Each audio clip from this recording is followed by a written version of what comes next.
3 o'clock on a Friday. Welcome aboard. You made it. It's the post-game show alongside the ever-punctual Terry Ford. I'm Jay Phillips. Glad you have chosen to be with us this afternoon. Langston's going to be with us in a little bit. Always fun to talk to the former Gamecock team captain and D lineman. Coach Tony Annan will be with us. Tony's been on tour following the English national team as they made their trek through the World Cup across the United States. I'll try not to dwell too much on their loss to Argentina on Wednesday, if only because even though I'm American, I was pulling for England. In fact, I was in this very seat in this very studio wearing my number 10 Michael Owen jersey from World Cup 02. Wow, Michael Owen, you're really pulling back in the day. He's a veteran, but man, he was a hell of a player in his prime, though, man, wasn't he? I've heard he was. Then he hurt his knee, and like so many people, that just kind of derailed the process. But knee's kind of important in soccer. Yeah, but for a few years there, he was fun to watch. There's no question of that. But we'll have those guys in. I told Terry I read an article today twice I fully understood it. That's not a pat on the back or a brag. I was trying to find a way to make sure that I could explain what's in the article in a way that doesn't like put people to sleep, because it is getting into the minutia of the Protect College Sports Act in the United States Senate, and they're going to rework it. Hopefully in the next week, try to have a vote within 2 to 3 weeks. Then Congress goes into its August break, and then bring it back and try to get it voted upon in the House and passed before the midterms. Good luck. That's all I'm going to say. Good luck. But there's an interesting sidebar story. And ahead of SEC Media Days, I think it's important to point that out. So Terry and I will get into that in a little bit for you, because I do think it matters. I genuinely do. And that is a bit of a tease, I know. I just don't have time to get... Well, you're just a professional. You're teasing. Straight into the story. But moved by you. Let's say that the Southeastern Conference and its midterm future... Not near term, midterm future weighs rather heavily into this. I'll say this to add to the tease. Okay. This bill, in the way it's constructed and not being reconstructed, could actually push the Southeastern Conference into making decisions about their future. Well, that's what I'm saying. That's why I say midterm future. Because I wouldn't say it was necessarily long term. I think that I don't know where you want to draw those lines either. What we're going to talk about was long-term. Yeah. But this bill is pulling the long-term to closer term. How's that sound? Okay. How's that sound? Okay. See, you good with that? And that's why I'm saying I'm trying not to confuse people, but we'll get into details. Sure we will. A little bit later on. Yeah, absolutely. I thought it was on here. It's not. All right. Well, the Open is going on. I'll have to change. I'll have to get up and change the channel in a minute because the Open Championship. You Gunnar didn't have the Open. I thought he did. Honestly, I thought he did. Actually, I genuinely thought he did the way he was talking about it. I'm kind of stunned that old Bill didn't have it on in there. And I've been watching most of the day, and it's been fun, man. Lucas Herbert from Australia tied a major record at 8 under today, and he's got a lead. Sam Burns tore up the course. Sam Burns was 8 under today. The Hulk, otherwise known as Bryson DeChambeau, is playing okay. Did he turn green yet? No, not yet. But he's got a temper tantrum due at some point, doesn't he? Yeah, but I think he's going to make the cut. So, in fact, he's going to make the cut. He should. Yeah, he's going to 3 under yesterday. Yeah, he's at 5. He was at 5 when I left the house. I know he's 2 under for the day, I believe. Last time I saw him. Yeah, when I left the house, he was at 5. So he should be fine. Patrick Reed was 4 under today. Sorry. Yeah. So he's at 2 for the championship. He might miss the cut, depending on the cut line. Yeah, there's been some good scores. There have, but I think he'll make it. I think he'll be. Yeah, sorry, that's okay. It doesn't mean he'll win. It just means he'll make the cut. I don't have to pay attention to it. That's true. Yeah, well, we know he'll probably try to cheat to get a couple strokes at some point. No, he would never do that. No. Why would he do that? I think Bill said something about Rahm through a club. Oh, I didn't see that. I think I had it on, but I will admit there was a few times when I was talking to you and I was on the phone with Langston for a bit. Rahm's a pretty mild-mannered fella. Most of the time. Yeah. I think all of us have our moments. Yeah, even John Rahm. You know. I mean, but no, did Scotty Scheffler ever get mad? Yeah. No, I don't think he's ever been mad in his life. I'm sure he has. I don't know what it looks like. I wonder what Scotty Scheffler mad would look Yeah, I don't know like. what it looks like. Same but thing as Scotty Scheffler not mad. You just He don't does know get that look on his face when you can tell he's not having a good round. Wouldn't it?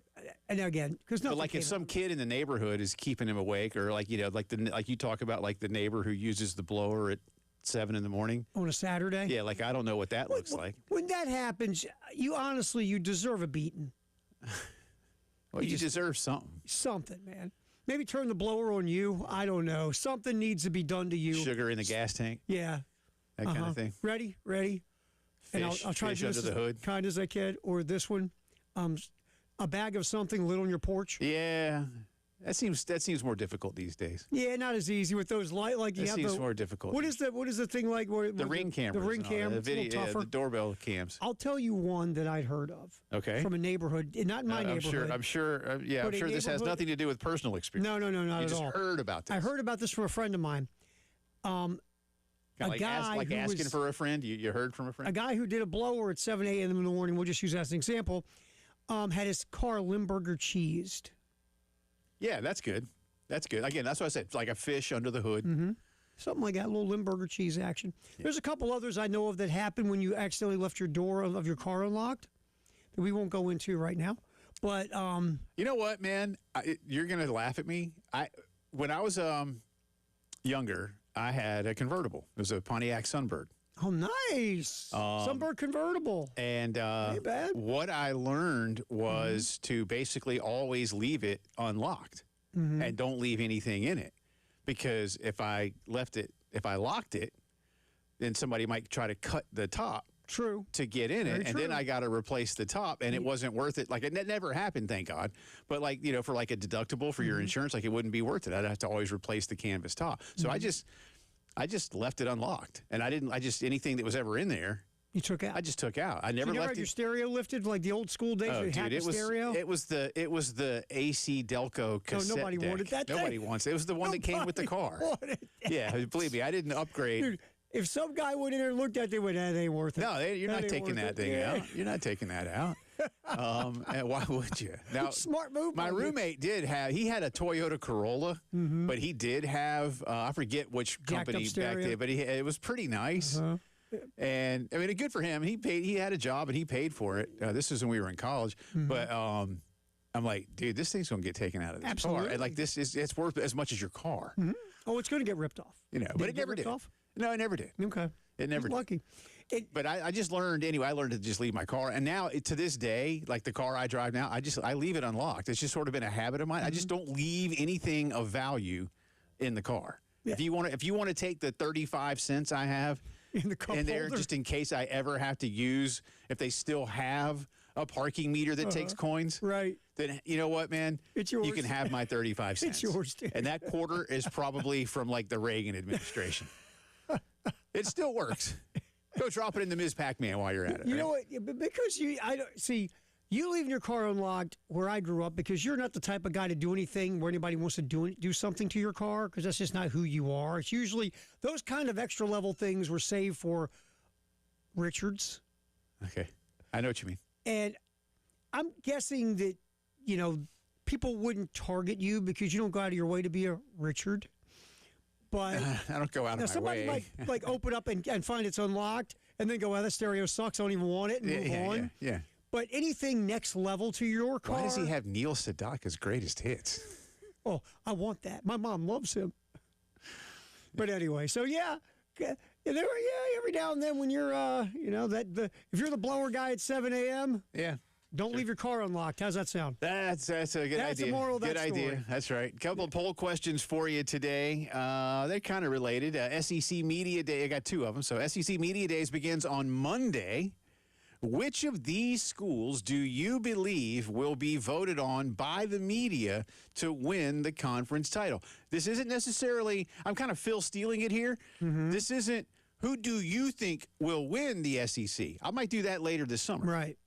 This is, who do you believe will be voted on by the media to win the SEC? Yes. I've got four choices, sort of. Alabama, Okay. Georgia, Texas, other.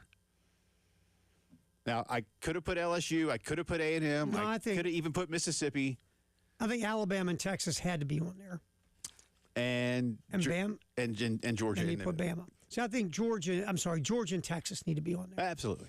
because to me I think they are the You know what I two did? best teams in the Well, country. I'll be honest with you. You know what I did? I went to today's FPI and said who are the 3 highest ranked teams in the FPI this morning There you go. in the SEC. That's fine. And it was Bama, Georgia, and it was actually Texas and then Georgia and then Bama in that order. I forget. They were all in the top 10. Of the I FPI. think Texas and Georgia will be playing for the SEC championship. And then we have other. So again, no results yet. I have votes, but I'm not giving you results yet. Right. We'll wait a little bit. Y'all can go vote on that at jphillips1075. The second question I have is related, as I said. Where do you believe the Gamecocks will be voted on to finish the season by media next week? And you have 4 choices here: 1 through 4, 5 through 8, 9 through 12, 13 through 16. So at jphillips1075, if you'd like to vote. We'll run these through the end of today's program and see what you think. And it starts on Monday. And I'm not going. I know, man. It's going to be weird without you trolling around with us. Yeah. I'll just real quick. Again, I don't, as you know, Terry, I really don't like, but people may wonder because I have been doing this a long time. And I think I think my first media days was either 03 or 04. I've missed 2. That's it. This will be my 3rd that I've missed in my career. But it's a good reason. We thought, my family and I and my medical team and Terry, we thought I might be having to do some more stuff with my cancer treatments next week. I'm really fortunate and beyond thrilled to tell you that as we speak, I do not, and that's a good thing. a really good thing. That was some fantastic news. We had a really good week, and so we're thrilled about that. But I told Terry last month, I was like, hey, I'm just not sure, so just plan on me not going. And then on Wednesday, I found out no, all good for now, man, all good. We're pointing in the right direction. So I'll be here. Our good friend Charles Bloom is going to come hang out for Charles. Of course, is one of Carolina's associate ADs and has been here in Columbia. He went to Carolina back in the 80s, and Charles has been here a long time on staff. But before that, he was for many years one of Mike Slive's most able lieutenants at the conference offices that 30 for in 30 Birmingham. Yeah, about the SEC championship game or the SEC feature. I should say. Yeah. With Mike Slive and the creation of the SEC championship game. Our boy Charles was in there. Yeah. Yeah, he interviewed Charles. Project X. So funny. It was great, man. It's a great SEC story. We may reminisce about some old SEC Media Days things, and again this summer that Project X was front and center. And it was, I was telling you earlier, I remember, and just like, Commissioner Sankey does now, Commissioner Slive would come and sit with all of us on Radio Row, and he was just such a wonderful man. Greg's been great, and I love Greg, so I'm not here to even say, but it's just Mike Slive was very different, and just a joy to be around, but I remember Terry, he would walk up and down the Radio Row and in the different places that he was throughout that particular week that summer. And everybody kind of knew what it was, but nobody could say what it was. And certainly anybody on staff at the SEC couldn't say what it was. And he had this wry smile on his face all week. We're like, it's a TV network, isn't it? We know it's going to be, And again, whoever could have envisioned, they had an idea of what the SEC network could be. I don't think they ever dreamed it would have turned into one of the top sports cable channels. Well, yeah, it's just no offense to the Big Ten Network, ACC Network, Longhorn Network, but what the SEC Network has become, it's just it's because of the rabid fan base in the SEC. Well, it's got great content, and they do a good job. People want to watch. You know what the funniest thing is?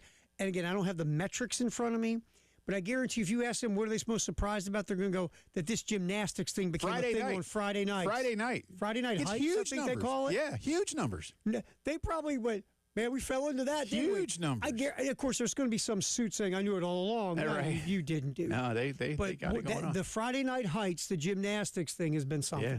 Langston Moore on the other side. Vote on the poll question. We got a lot to get to. Tony Annan a little bit later on. It's a busy Friday postgame show.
All right, welcome back in. Post-game show rolling on this Friday. Jay and Terry with you. Langston in just a second. Do want to remind you, can people still enter up until the time we give this away? Yeah. By the way? All right, so today at 5:30, we're announcing the winner of the Crescent Construction Grand Slam Baseball Coach Hire Contest. That's a lot of words. That's a lot of words. I don't know who writes these things, but that's a fancy way of saying this. Okay, there's $325 left from the Grand Slam giveaway. We got to give it away, so what the hell? Let's celebrate the hiring of the new head coach. So you go to 1075thegame.com, and as Terry says, you click on the clicky, spinny thingy that says Crescent Construction Grand Slam giveaway, and you could win. Well, you got to enter and do some stuff. Yeah. And that's it. Takes like there's a little 26 thing seconds. there, and it says, for extra chances, and then there's a little, like, Terry Ford picture. You click that. You put in, like, your Social Security number. Yeah. Driver's license number. Bank account number, routing number, because we're going to have to put the money in the your routing. account. Yeah, put your routing number. If you have a Venmo account, give that to Terry. Because, I am the ruler of a small African nation, and right now the leader of the army is trying to overthrow my country. I need a place to put my millions. Sure. And I'll leave you with $5 million if you let me keep the rest of my money in your bank account. That's good. That's solid of you, man. You're a true humanitarian. But anyway. And if you don't want to do that and you just want to win the regular money and not send all of your vital information to Terry Ford, then just do that too. But around 5:30 today, give or take. All right, let's do a disclaimer. Jay was kidding. Please, God, don't go in the thing and start putting in all your banking information. Please don't. Good disclaimer, man. Thank you. The lawyers are real happy. Yes, because you know. Look at you making lawyers happy. Don't ever. Look at don't ruin my moment. Don't ruin my moment. Don't ruin my moment. Yeah, Langston Moore joins us He's now. right here. He never ruins moments unless you're like a quarterback or something, and he right back in the day put you back, a few yards or some such, or when Langston got that first career turnover. Yeah. Or when he hollered at Lou Holt. No, he never did that. Yeah. He scored that touchdown in high school. He probably did. He is Langston Moore, the former Gamecock D lineman, team captain, draft pick of the Cincinnati Bengals, longtime NFL veteran, husband, father, public speaker, children's book author, barbecue aficionado, softball expert, cheer dad, part-time media member. There we go. And so much more. Renaissance man. Not just part-time, field correspondent. That's right. Right, Langston? That's right. Right, Langston? Field correspondent. Correct. That's right. And, I should always say former sideline reporter. Why don't I do that? He did that for the Gamecocks. For like 10 years. Used to be. Yeah. And then he covered the sideline in a bowl game. That's right. He's done a lot of things. How are you? It's been a little while. You doing all right? Yeah, absolutely. Doing better and better, man. I can't complain. Just trying to enjoy the heat and then the humidity and then, the heat and the humidity together. Now, you and Coach P, our own Preston Thorne, you do some summer program stuff here in South Carolina, and then you have to make your way back to Dallas. You've been living in Dallas for a long time. You grew up in Charleston. You've lived in Columbia. What do you? Is there anything like I know out your way the wind blows a little bit more? Does that make it any more tolerable than here? No, not at all. Because it's just like having the oven door on, and I've made that equation before when I lived in Arizona. So it's just like the difference between having the broiler on and the oven door on, and then somebody says, "Nah, let's just turn it down and have a reprieve today and put it on like 375 with the oven door on all day long, though, all day long." Yeah, but man, that Arizona, that's what we always hear. That's a dry heat. Dry heat, yeah. Dry heat, no man. humidity. It's still 110. I was gonna say 110's 110, brother. It's like that old joke. Which way is more, 1,000 pounds of nails or 1,000 pounds of feathers? It's all the same. Yeah, people really go, oh, well, it's the nails. That was me because it's heavy, right? It's got to be the nails. Yeah, it's got to be the nails. Real quick before we get into some football stuff, again, Dallas has been one of the most visited cities for the World Cup. I don't know if you've been to any of the matches at Jerry World, but World Cup fever in your town has been big time, right? Man, it's been phenomenal, and I mean, it's. I had the good fortune of going out to LA and the time landing right at the time when they had the game out there in LA, and it was crazy to see the amount of people just standing on the sidelines. But I mean, in a city like that, you rarely feel when there's like an influx of of people. But in LA, when you land a year, it's like, well, first of all, there's a whole bunch of foreigners walking around looking lost, and that was probably the wild thing for me to see out here in Dallas. I think it was earlier on when Japan was out here. They had the pod of teams out here, and just one day there's just a pod of Japanese tourists just walking around, but they were. I don't know if they were lost. I'm sure this is how Americans look when we're wandering around Europe, just like with all our stuff on, looking like, oh, man, bro, this is just the mall. Matter of fact, this isn't even the main mall, but it was cool just to see them just so enamored with everything in and out, everything. And I'm just like, this is not even downtown Dallas, baby. You got to get down there into some stuff. But the influx of people, of course, the switching in and out of teams, man, I always think when I'm watching soccer, J-So's got to be having a great summer this summer because it's like Christmas. I mean, soccer nonstop, 1, 2, 3 matches. Now it started. Man, they got me because I got kind of like the feeling that I get when football's about to be over. Like I get the withdrawals. Yeah.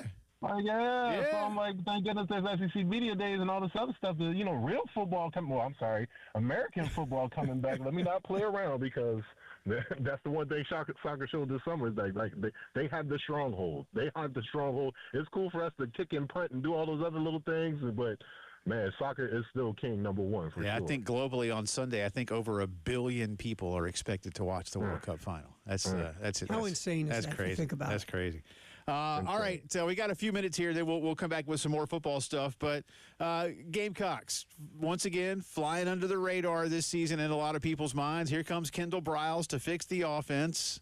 Where should our minds be around this team right now? Where's the optimism versus the realism? Like I said, put my Gamecock garnet glasses on, as they like to say in the early morning, and still, regardless of what the hue and the patina change was with the Nike, I'm glad that Nike's here, but still looking through the garnet hue. National championship, Jay, is undefeated. It's the off season. Come on, at least give me that till Monday, till we got SEC Media Days. But we got everything to be optimistic about. And again, the caveat with any football team, and especially with a lot of the pieces coming back, a quarterback, the closer, i.e. Dylan Stewart, and hopefully a bevy of other guys who can kind of pass rush by committee and take benefit of those slides and different things going on. Having our coach back, Travian Robinson, I think that's going to pay dividends just for the attitude of the team, just kind of the more so having them there day in and day out. I think that's really going to be one of those things where we didn't realize we missed so much last year, but and also the pressure. A lot of the pressure last year for Norris, obviously the talent, him coming off the off season. The expectation probably, you can say whatever, but you probably was looking at, draft boards. I mean, how could you not? The bombardment of different things, different whatevers. But I think it's in a nice little sweet spot, man. Just as long as everybody stays healthy this offseason, and that's always the caveat. You can't really win the offseason, but you can lose it, and you can lose it a lot of ways just by guys being boneheads, doing dumb things, getting hurt, just, not taking advantage of the time and getting reps and getting time. And so, with the emphasis of a new coach and Briles, the time is being put in, the timing and all those different things, because it was already there before in the old context with the wide receivers and the Norris, but getting the timing down and getting everybody on the same page and those looks, getting it to be second nature so you can start really playing fast and making it look like it was back in the day when he was in high school out there in high school running around with his brother and just playing freely. And that's a lot of things we saw the first year with so much success we had when he had the realm and the football full go. Talk more with Langston about the Gamecocks, what to expect at Media Days next week. Lots to do as Mr. Moore joins us. Jay, Terry, the Friday postgame show.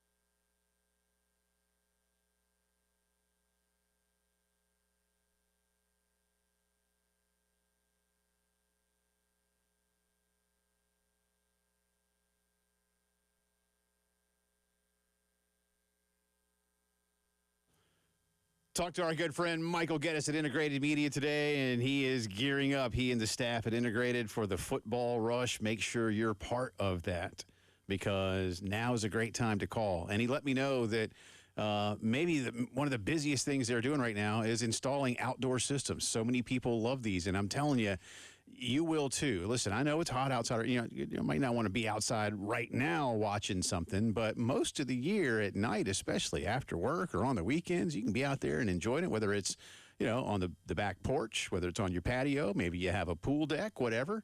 This equipment is built to be outside in our climate all year long. You don't have to cover it. You don't have to worry about it. And the prices for this equipment have come way down as more and more people across the country are investing in outdoor home theater systems. So be the envy of the neighborhood and love your backyard even more. 803-948-8327. Get an outdoor home theater system from Integrated Media.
Welcome back in. Post-game show rolling on this Friday. Jay Phillips, Terry Ford with you.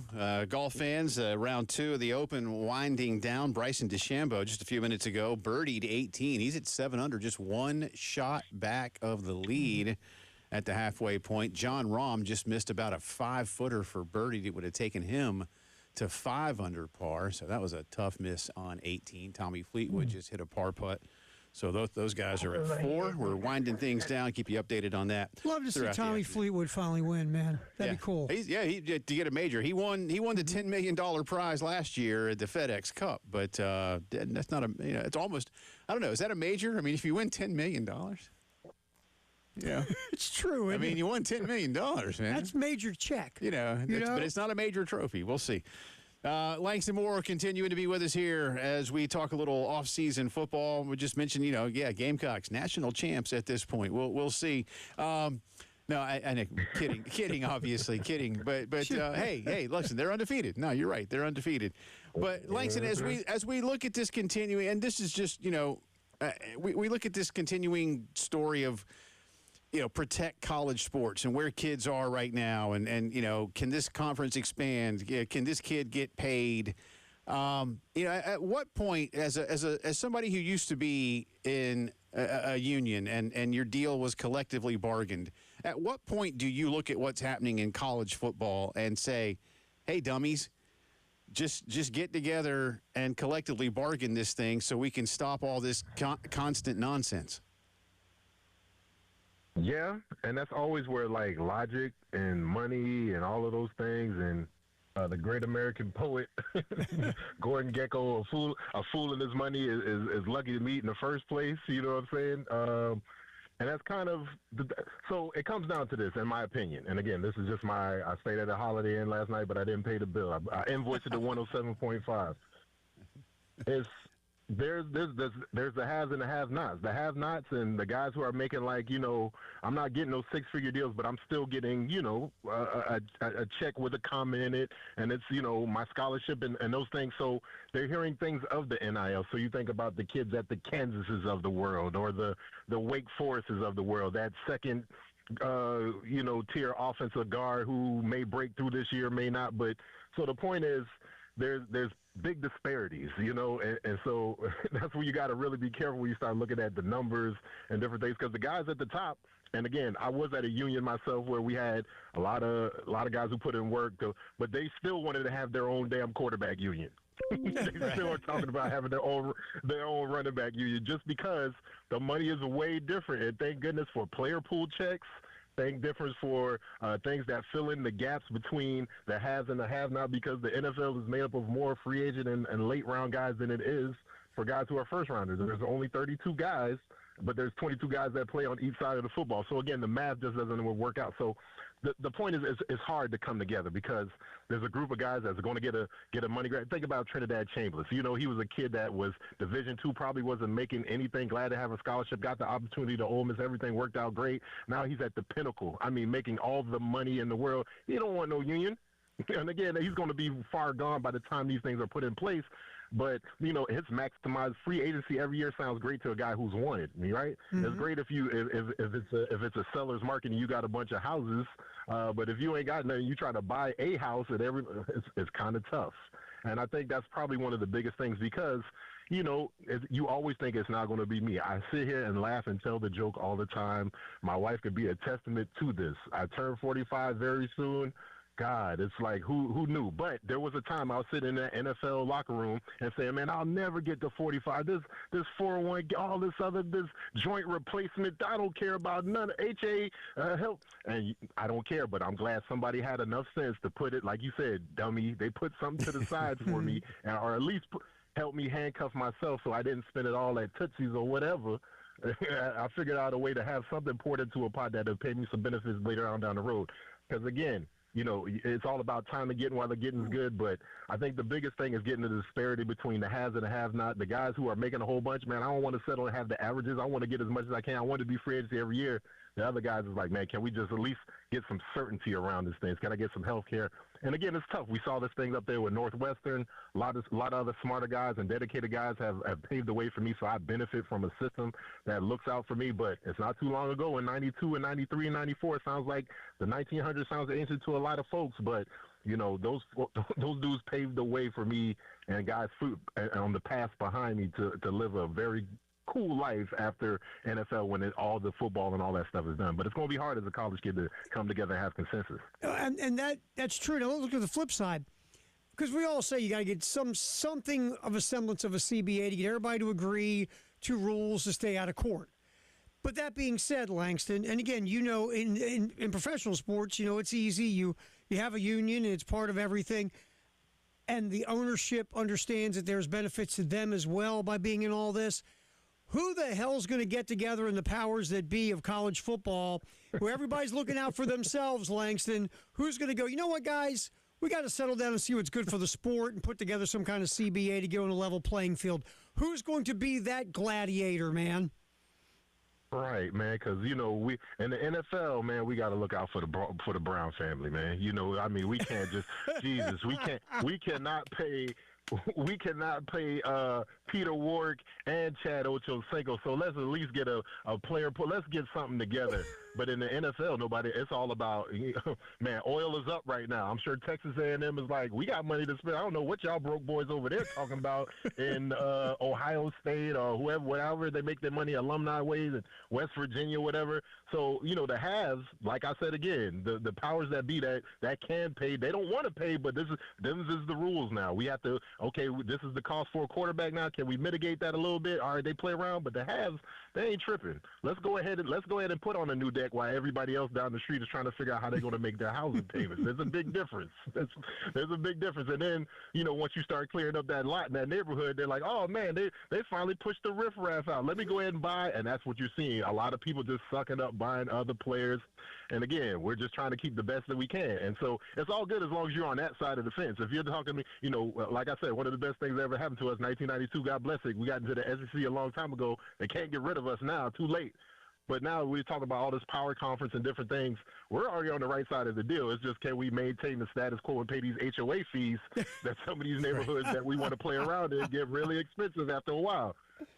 Last thing for you today, at least. Don't worry, we'll start bugging you a lot more here as we get closer to the season. But coming back to the Gamecocks and Dylan Stewart, nursing that back injury. And there's a lot of injuries that you can play through, but a back is always one of those tricky things. What do you feel like he's dealing with, and what's the dare I ask easiest way perhaps to deal with it through the course of a season when you're trying to become certainly a top 10 pick and an opportunity to be even higher? Yeah, the one thing, we could rehab a lot of things, but you don't never hear anybody say my back's gotten better. It's just okay today. It's not going backwards. And so for a lot of things, one, you try to stave off, open it up, playing around back there as much as you can, but it's tough. The biggest thing I think for Dylan, hopefully, is rest. And that's been the biggest thing. Now, the other thing that I know for sure is that I've worked with this guy, Chip Smith and Chip Morton. I'm sorry, not Chip Smith. He's also a football guy, but Chip Morton, the real Chip, who's also, works with our football staff. I had the privilege of working with him with Cincinnati. I'm sure he's put a nice plan together to work on all the intricate core movements. You just got to go back to the Hard Knocks when Carson Palmer was coming back from injury, just him on medicine balls with bands, doing all this crazy stuff. And so I'm sure Chip has been putting Dylan through the paces like that. But again, the biggest thing is you don't know, because the back can be feeling great, and all of a sudden, it could seize up on you. Anytime I hear somebody say something about a back, it makes my back go, and I don't really have back problems like that. You know what I'm saying? And so that is the finicky thing about that. You can't put a brace on it. The biggest thing is hopefully him being young, being very attentive, and not just the waist, the strength staff, the recovery staff, everybody we got. They want to look at everything, whether it's his feet, the toes, because again, it's just like a car, a machine. All those things have to matter, and that's why you take the time in the off season and work to that. Hopefully, with all those things being said, he can feel as normal as he can, and can go out there and just play free and do all the things and just be a wrecking ball that we've seen. And again, hopefully take another step in his game and his ascension as a pass rusher. He's Langston Moore. Check out athletesandartists.net to find out how you can get Langston and our own Coach P, Preston Thorne, into a school or other speaking engagement near you, especially to encourage the kids to continue reading. And, of course, there's the Just a Chicken swag. All three of the books available there. You can see the work of the great Kev Roche, athletesandartists.net. And, of course, follow Langston on Twitter if you don't already. Remove the chains. Thank you, sir. Enjoy your summer. We'll holler at you soon, probably after media days next week. We'll see what you think about where the Gamecocks have been picked. And by the way, who's going to win the SEC? Who's going to get voted? Georgia, Alabama, or Texas? Who's going to get voted number one next week? Oh, that's the media answer. Probably Georgia. That's kind of what I think, too. We'll see. Appreciate you, man. We'll holler at you. All right, Terry, stay out of those seedy places after 9. No chance. We'll update today's poll questions for you. And Terry and I have a question. Did we just feel an earthquake? I think we might have. We'll talk about it next. You're on the postgame show. If you're downtown, let us know.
All right, welcome back in. 11 minutes in front of 4 o'clock on this Friday. Jay and Terry with you. Thanks again to Langston for joining us. Always appreciate his time. Coach Tony Annan will join Terry and me coming up around 4:15. We have 2 games left in the World Cup. One of them, really excited about. The other one, nobody's excited about. Not even the people playing. Not even the people play. I did look it up, though. You want to hear about the World Cup prize money real quick? Mm-hmm. All right. Now, everybody that played in the World Cup got $10 million, plus $2.5 million for, like, logistics. So, Okay. basically $12.5 million. Everybody. And then you got more as I think the USA ended up getting, like, $16 million for advancing, something like that. Oh, okay. But the Final Four. So, and they'll determine the actual order of finish this weekend. So tomorrow's game does matter. It has a $2 million difference. The 4th place finisher, so the team that loses tomorrow's England-France game, will take home $28 million. Ouch. The winner of tomorrow's game, 3rd place, will take home $30 million. Whew, is that it? The loser of the championship game will take home $43 million. And the winner of the World Cup will take home $51 million. That's not bad. Yeah, you know what? That's not bad. That's not bad about payday. And I don't know, it's up to each country to determine how much the players get. So, All right, let's say, all right, so, again, if you win the World Cup, how much is it? $51 million. So if you're that country, and obviously the federation is the one that's running your show, right? Yeah. So would you keep 50 for yourself and split $1 million among the players? Is that how you do it? How much would a player, seriously, if you win the championship, I don't know if you know, I know you know a hell of a lot more about soccer than I do. How much roughly would each player get? Again, it depends on the country. I know this much. The United States has a specific deal with the entire organization. So, like, the final players for the men and women, like the current roster of the men and women will split, like the federation keeps 20%. Mm-hmm. And then the rest of the money is split evenly amongst all of the players. And the same formula will hold next summer for the Women's World Cup. So all the men and all the women will split the money equally for those that are at, so the final rosters. Okay. Like that's how that works. All right. But that's America's formula. I have no idea how Argentina or Spain or France or England or, whomever, man, Portugal, Senegal, Australia, Cape Verde. I hope the Cape Verde guys They get something, man, besides something. they're getting paid hourly? I don't know, but that Vazini guy, the goaltender who went from 4,000 followers to 40 million. He's still the story of the summer. Absolutely. And he had a couple of amazing games. And like you said, he was 40 years old. Yeah. Didn't even have a club. He wasn't even on a club anymore. That's why I was joking with you like the first week. I was like, I think he's bartending in his party. He didn't have a job. Probably was bartending. He didn't have a job. Probably played in some pickup league. Now he needs to be like an influencer. Absolutely. But I don't know how they'll split it. But I would like to think that, so again, Spain or Argentina, all of whose players are well paid already as professionals, would at least get, like a $500,000 each. You hope, right? I mean, Come on now. you need a little something for the effort. Help a brother out, yeah. man. I mean, they're giving up. They're giving up a lot of their time, and they're putting their bodies on the line, and it's been hot in America. Yeah, give them a little something. So, right? I hope so. Anyway, what you got? I got to go in today. Okay. We're gonna make this multi-tiered. And if you get any of this, great. If not, it's okay. Okay. 1941, the year we were both born. Joe DiMaggio's hitting streak of 56 games is stopped on this day. Yeah. What team was he playing against when his hit streak was stopped? Oh, wow. I'm just going to guess the Tigers. Close. Cleveland Indians. Okay. There was a guy named Ken Keltner who was playing third base that day for the Cleveland Indians. Okay. Made 2 spectacular backhand stops to rob DiMaggio of hits that day. And so it's his fault. All his fault. By the way, if this was, today's world, his car would have been covered in Limburger cheese. And he'd be getting social media threats from Yankee fans. People would want to kill him. Yeah. Did you see that poor dude? Yeah. All right, so after after, this is a great stat. Okay. After DiMaggio's hit streak gets stopped by Ken Keltner and the Cleveland Indians, DiMaggio then goes and hits in 16 more consecutive games. Wow. He hit in 72 of 73 games. He was good. So let's say he's all right. And his Mr. Coffee machine was fantastic. Yeah. Married Marilyn Monroe. I mean, He had a good life. bro. Ain't bad, right? He was on a roll. He's He doing all could right. have had a 73-game hit streak, which would have been almost a half a season. I know, man. That's crazy. And he married Marilyn Monroe. Hey, And he had Mr. Coffee. way to go, Joe. And you've heard the story that he would not do the Old Timers Day at Yankee Stadium unless they introduced him as the greatest living ball player. Oh, where? Oh, no, I did not know Yeah. that. Huh. Yeah, ready? Greatest living ball player, had a long hit streak, and married Marilyn Monroe. That is an introduction. It is a record. That's a walk-up, Yeah, right? Put that on the plaque in Cooperstown. Hour 2 coming up.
4 o'clock on this Friday. Welcome back in. Second hour of the postgame show coming at you from downtown Columbia's Herndon Chevy Studios. Jay Phillips, Terry Ford with you.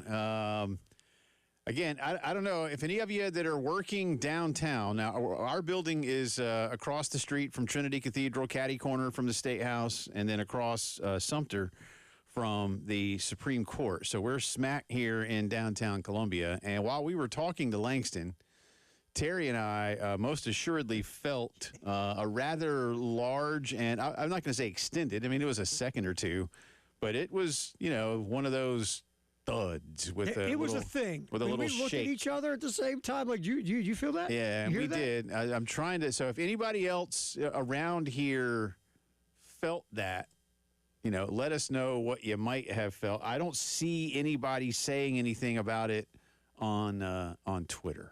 Okay. So it could have been something. Now, there had been some deconstruction going on in the lot next to us, but they're not doing anything today. Yeah. And that didn't sound like it came from over there. It sounded like it came from under us. Yeah, it was weird. It came underneath. So we're on the first floor here. So unless something, maybe we should ask. We're street level. Security. Yeah, we're right on Gervais Street. It's right there. Right back. Right where? Right back. Where we at? Right there. Sure about that? Yeah, I am. It's right there. But it wasn't on the street either. It was definitely underneath. So again, somebody could have dropped a whole bunch of, canisters of something underneath the building here. Whatever it was strange. But it was loud and you could tell it was something. Yes. With some heft. And it wasn't normal. Like, it wasn't a normal sound where you go, oh, okay. It was like, that was weird. But if anybody else in the downtown area may have felt that, by all means, let us know. Yeah. Look us up. 803-404-6100. You can text, you can call. Doesn't matter to us. I don't care. Tony Annan coming up in just a little bit. In the meantime, let's get into today's poll questions. We have given them out, but we have not yet read results. I'll do that now. We got two of them. They're related. SEC Media Days begins on Monday. Which of these schools do you believe will be voted on by the media to win the conference title? So not your prediction per se, but who you believe the assembled media in Tampa next week is going to say wins the SEC championship. I gave you three choices plus one, if you will. Alabama, Georgia, Texas, alphabetical order, or other. Right now, Terry, do you want to guess? I mean, I think that the media will pick Georgia. Okay.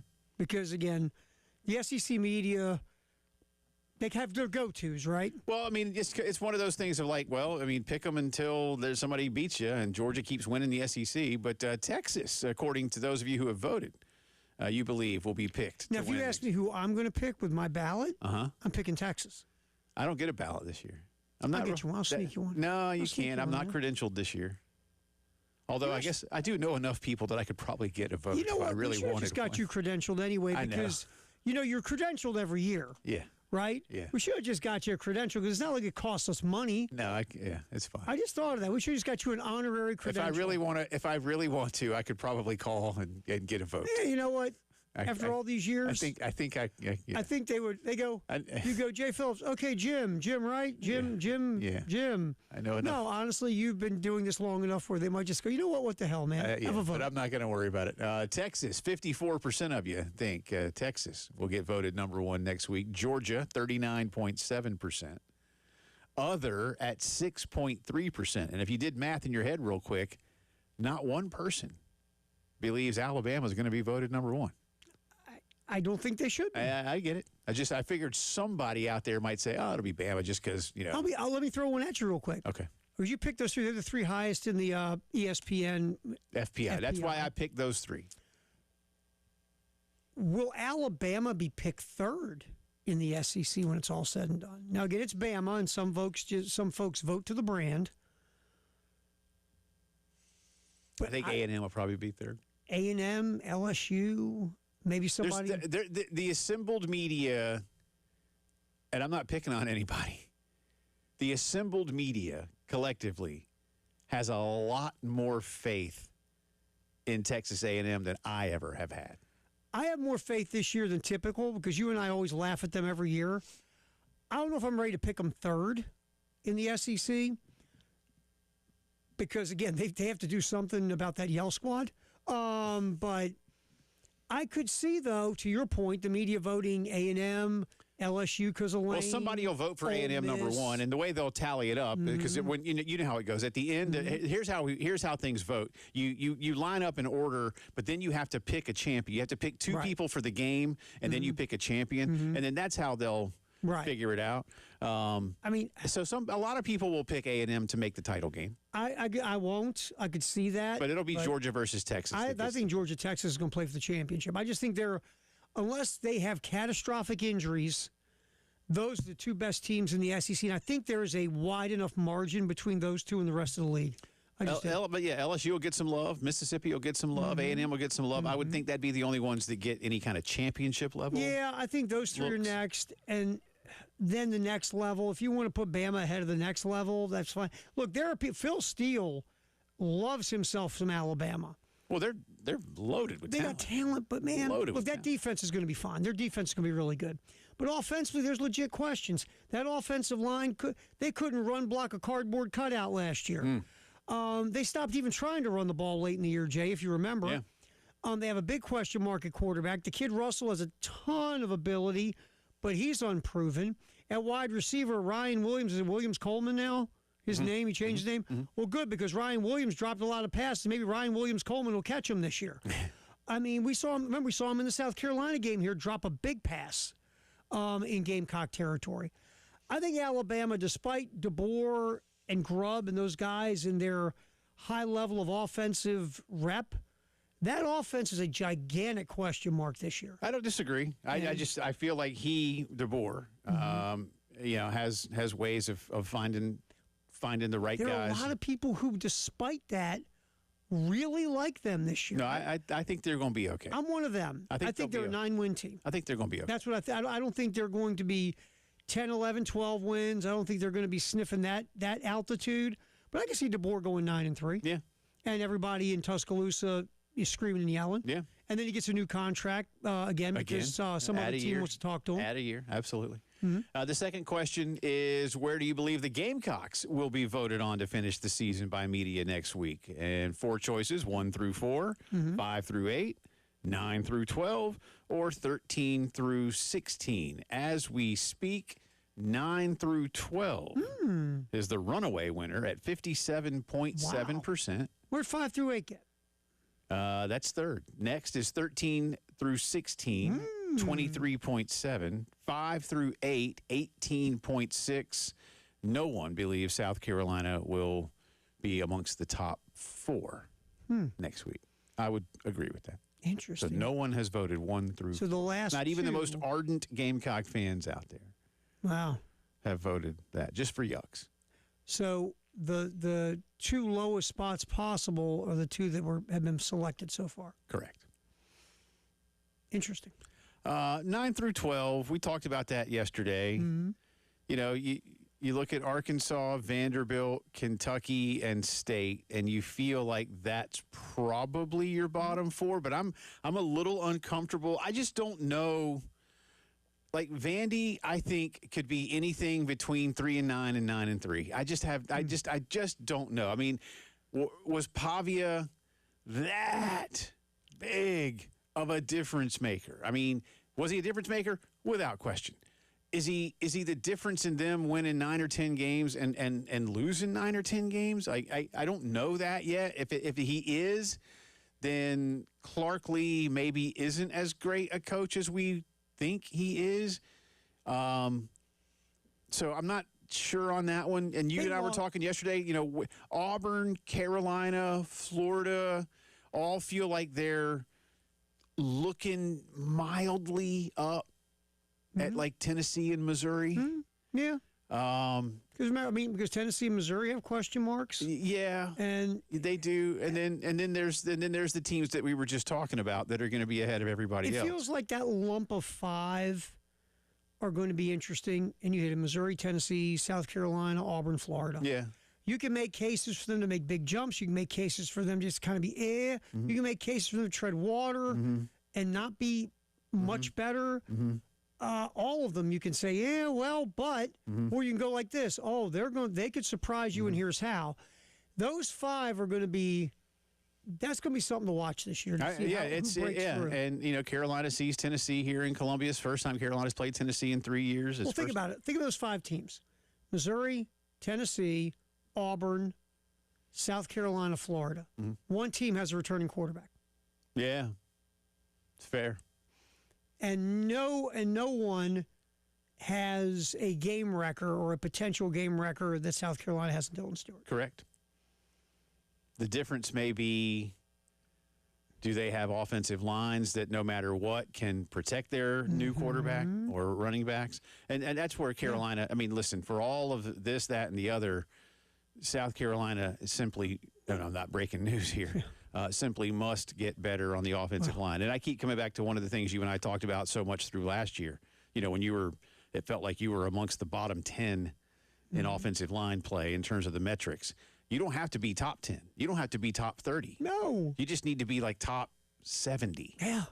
And top half. If you're, and at that point, and I'm not saying like, oh, hey, celebrate. Woohoo, you're number 68.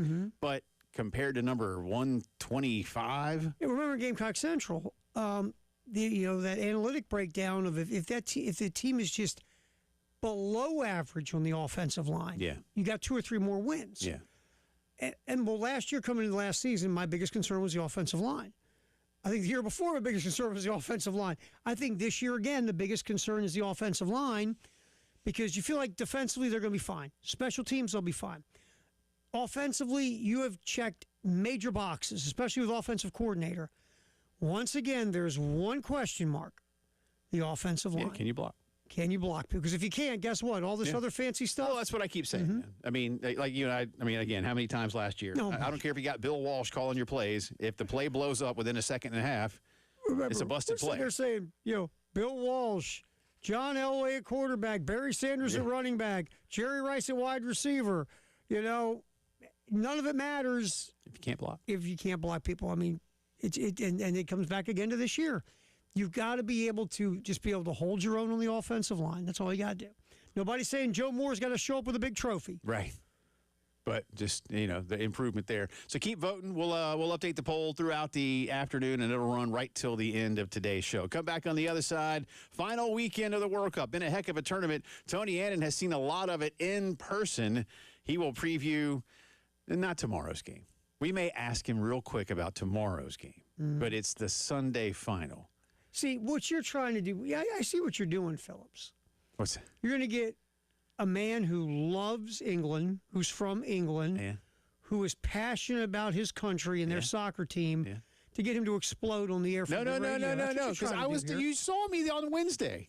I know. You saw me on You're Wednesday. You're not even from there. I know. Well, think about how I know, so I'm not going to do that to him. Oh, yeah, I think you're going to weasel your way into making him go insane and nuclear on the radio not just time. for entertainment purposes. Not this time. Not this time. That's if that happens, that's on the other side of the glass, my man. That ain't me today. I am in a Spain jersey today. I don't know if that matters or not, but all right, just don't be wearing that Argentina jersey. I don't have one. I don't have an Argentina. Okay. Yeah, just I have Spain. So go. Someone on the live chat on the YouTube channel thought you had another Arsenal jersey because somebody asked, "Are you wearing a Spain jersey?" Spain.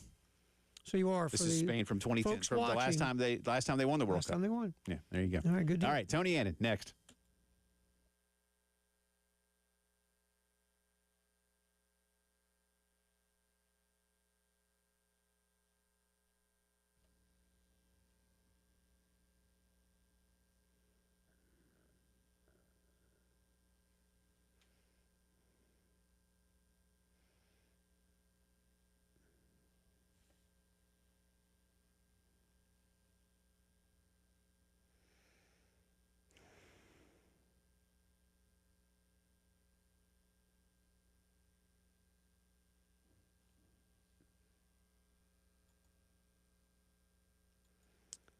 Being a guy getting older just stinks. Does. Things just where you took for granted when you were younger, you can't take for granted anymore. Whether it's your memory, sleep, just that excitement and intensity for life and living. You just feel, You go to the gym, you can't lift as much. You have a tougher time bouncing back from that workout. So not only are you annoyed that you can't lift as much, now you're annoyed you're sore. You wonder what's going on. There's one way to find out. Get your questions answered at the Men's Clinic of South Carolina. Call 803-875-MENS. Set up a free consultation. Tell them your story. Dr. Dan, the staff will do a testosterone test on you, and then they'll come back with a program specifically designed for you to get back to being you again. Just make that call, 803-875-MENS. Men's Clinic of South Carolina.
Eighteen minutes after 4 o'clock on this Friday. Welcome back in. Jay Phillips, Terry Ford with you. Program rolling on.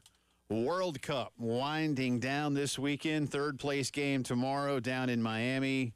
France and England. They should label this instead of bronze medal game like the Apathy Bowl, or something, right? Well, okay, third place gets how much again? Third place, $30 million. Fourth place team will go home with $28 million. There's a $2 million difference. Yeah, so there's, and again, I would just share that with the players. And then, the runner-up on Sunday will get $43 million, and the winners of this year's World Cup will take home $51 million. But $2 million more between third and fourth place. Does that kick your apathy out or what? I don't know. Let's ask our good friend. Does $2 million make a difference to Tony Annan? Let's ask him. It would make a difference to me right now, yeah. Sure. If I didn't have to play in a game, it'd be more better. I mean, look, I promise you, Terry said, you're just going to try to stir up this Englishman, aren't you? I promise you I'm not. I was in my Michael Owen jersey on on Wednesday, Coach. And my you want to hear what cap I was wearing, but it starts with an A. But I was as England as I could be on Wednesday. And I know you have quite literally seen the team all around the country this summer. I'm going to ask you one question about Wednesday. I want to ask as much from a coaching perspective as I do an Englishman and fan perspective. But as a coach, how did you feel after England went up and Thomas Tuchel decided to have England try and defend against that kind of attack for a half hour? Yeah, good question. I was there, so I was watching it unfold. I mean, obviously, I was so excited when we scored, the way we started the game, you know, the work they did in the first 45 minutes was really, really good. I thought we were in a really good place. I think we had them a little bit kind of where we needed them. So I was kind of surprised at his decision of what to do and who to bring on and the position to take on the pitch. I've said it before and I'll say it again. I think if you give 11 talented players the ball deep in your half for that long, they will find a way. And they will find a way to win free kicks. They'll find a way to get corners. They'll find a way to score goals. And I think, you know, they hit the post twice. Pickford made 2 unbelievable saves. But you just can't give, especially the chosen one, right? The special one. You just can't give him that much time and that much space deep in your half and expect to win a game. So disappointing. But in the back of my mind, from a coach's perspective, I have a little bit of empathy for him. You know, biggest game of his career, massive amount of pressure from not only the media, but I'm sure there's pressure from himself as well to win the game, and he made the wrong decision. Yeah. And I think he just needs to, you know, own that and move forward, because you do make bad decisions as a coach in pressure situations. You don't make all the right ones. Sometimes you get away with them, sometimes you don't. But I was shocked it was that early, and he decided to go that defensive that early against that amount of talent. Right. And by the time it was 1-1, we didn't have enough attacking players to really spring back forward and put them on the back foot. So it was just, you know, it was punch after punch. If it was a prize fight, they probably would have stopped it. Yeah. Hey, Coach, just a bigger picture question. Obviously, you know, English soccer means a ton to the country. You have so many talented players over the years, but it's been, I guess, 60 years now since England won the World Cup. And I'm going to throw out this goofy stuff like curses of goats and all this other weird stuff. Just, I mean, you've lived your whole life loving it and been passionate about it, but also you're a coach. What is there one thing, a multitude of things? Why hasn't England raised that bleeping cup in 60 years? You know what? I wish I could answer that, Kerry. I wish I had an answer. You know, for a good part of that 60 years, I think England were way behind in the development of players, technically, in the way they played football, the managers that maybe had the team. I think England were pretty far behind for a good portion of that. At least, you know, I would say at least 35, 40 years of that, they fell behind. And it wasn't like they were streets ahead, like a Spain have been in the past or a Brazil have been in the past. But I just think the development of players, special players, technical players, it just didn't happen in England and in English football for a long time. But over the past, I'd say, 20 years, it's gotten better and better. There's more teams playing better football. There's more money invested in younger players, and they are producing good players. But I can't put my finger on it, but it just felt like England. I think I saw an interview with Paul Scholes this week, and he said when he played 66 times for England, he never felt like they were in control of any of the games they played, even the ones they won. They never felt like they were in control of the game, and he thinks that was what was lacking in English football. And honestly, I mean, you know, they've had a good tournament. They get to that point, and they lost control of the game again. So I wish I had an answer for you. I still think English football is a little bit behind some of the countries in the world. and they're trying to catch up, but everyone's doing better and everyone's getting better as well. So it's a little bit like the US, right? The US have made massive strides. They're an unbelievable team this year. A little bit disappointed that they did, but while the US have made massive strides, so have other countries. Mm-hmm. So you're catching up, but other countries are still moving forward as well, right? Yeah. So doesn't happen in a vacuum. That's one of the things I say about that's a great point. Tony Annan is with us, Gamecock men's soccer coach. He's been following the English team all across the country this year as the World Cup winds down. Again, France and England tomorrow in the third-place game. Coach, let's turn our attention, though, to the big one on Sunday. Spain and Argentina, the reigning European champion against the reigning world champion. I believe it's the first time this has happened in World Cup history. Spain suffocating defense, but they don't sit back and play defense. They like to press forward and play defense and not let you have the ball, and it's been working. Only one goal allowed.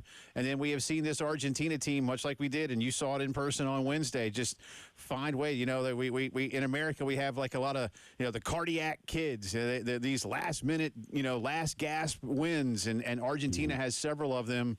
What gives on Sunday? I think Spain have too much for them. I really do. I think Spain have too much going. I mean, number one, they suffocate you with the press, like you said. Number two, they dominate the ball. So, I think Spain will dominate possession, and I think Spain may have too much on the width on their flanks. I think they may have too much for the Argentinian fullbacks, and I think you'll see a lot of attacks by Spain going down the outside. They've got some special lads. They've got, Oyarzabal, who is a less of a big name, but what a talent. Mm-hmm. You've got Rodri in the midfield, who I think will dominate the Argentine midfield. Kobasi at the back. You've got an unbelievable spine. And then you've got Pedro and Cucurella, who just fly, and they want to go. And I just think they've got too much for Argentina. But on the other hand, you've got the chosen one, the special one, the king, and his merry men who completely support him. So I think it's going to be a great game. I think it'll be an unbelievable spectacle of great soccer.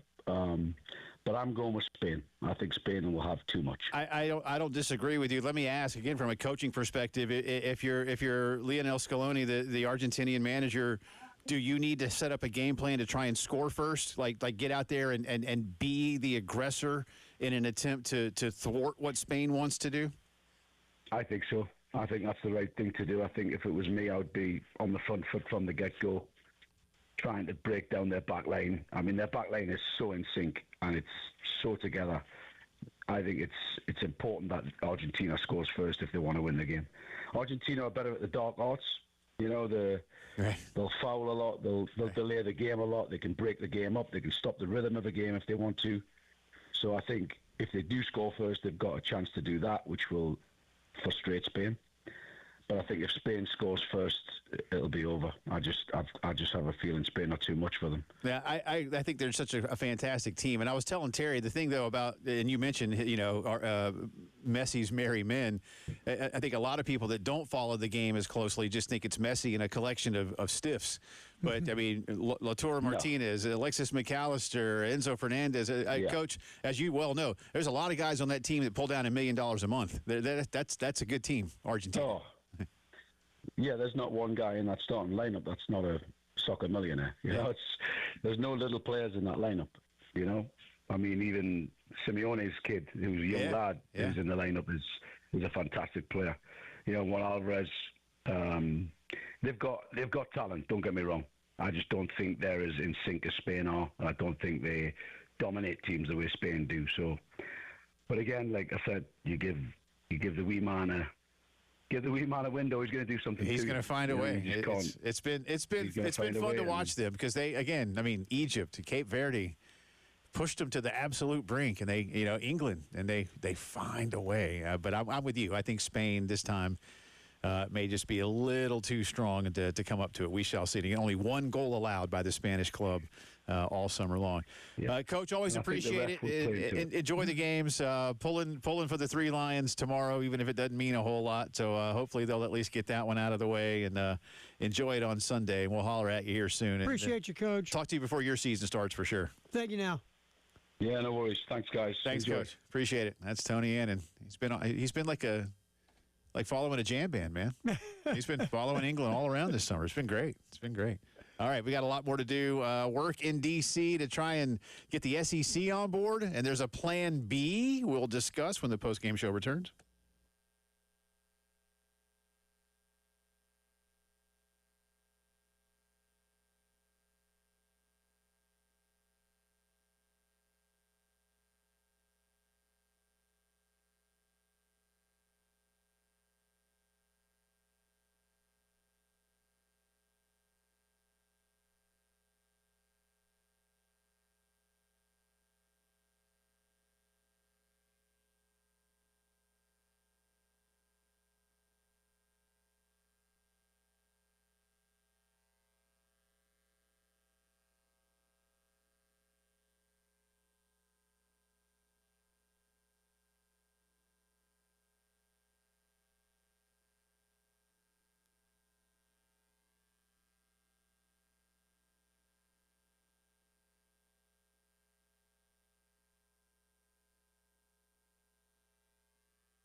First look at the traffic this afternoon. We have an accident.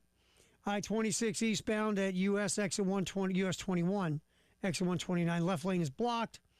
West Columbia, Augusta Road near Waddling Road. Clemson Road at Sparkleberry Crossing Drive, also I-20 westbound, right before the Spears Creek Church Road. That's exit 82. I-26 eastbound at South Carolina 773, 77 northbound at Forest Drive, and also 77 southbound at Forest Drive. Wow. Stay away from there. Post-game show.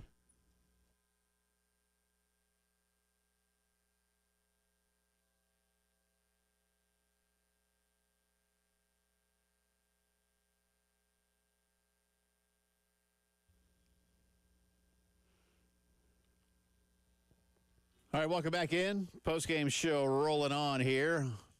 Jay Phillips, Terry Ford with you. 1 hour away, man. Yeah, from... Time for the money. An hour away from the money. I thought I was getting a raise. You're funny. Well, that's right. That's right. I mean, I'm sure that's under review is what I'm saying. Yeah, I'm sure it is. Yes, That's what I meant to say. I'm sure it is. Yeah, well, if it was soccer, the VAR is looking into Yes. that. Right now. Yeah. If it were up to me, you would get a gigantic raise. I just, don't make that kind of final decision. Sure. But I put in for it many times for you, sir. I believe you. I believe you. Let's just move on. Lawmakers, according to Ross Dellinger, working towards revising the Protect College Sports Act. That's the bill in the U.S. Senate that looks to revamp a lot of things across college sports. We've been telling you about that this summer. He writes that it includes adjusting the bill's expansion concept to permit non-power conference schools to join, if invited, the Big Ten, ACC, Big 12, and SEC. That, according to Senator Maria Cantwell of the state of Washington, the co-author of the bill, along with Senator Ted Cruz and Senator Eric Schmidt. Said Ms. Cantwell, quote, "I want teams to be able to move where they want, like Washington State. We'll get an adjustment to that language." Now, Whoa. okay. Go ahead. No, you got a question? Say, you want teams to move. Yeah. No, you want, yes, teams to move up. You don't want the teams that are already up to move other out. conferences. Yeah, you don't want to move out. And You by can the only way, move. what state is Cantwell from? She's from Washington. Where's Washington, University of Washington State? Where's that at? Washington and Washington State are both in Washington. So that's a real weird coincidence. You want Washington State to move up, Yeah. there, right? Like what she says, like Washington. Like okay. Washington. Like And, Washington. State. look, I mean, I know you're playing around and I'm playing around. Washington State got hosed.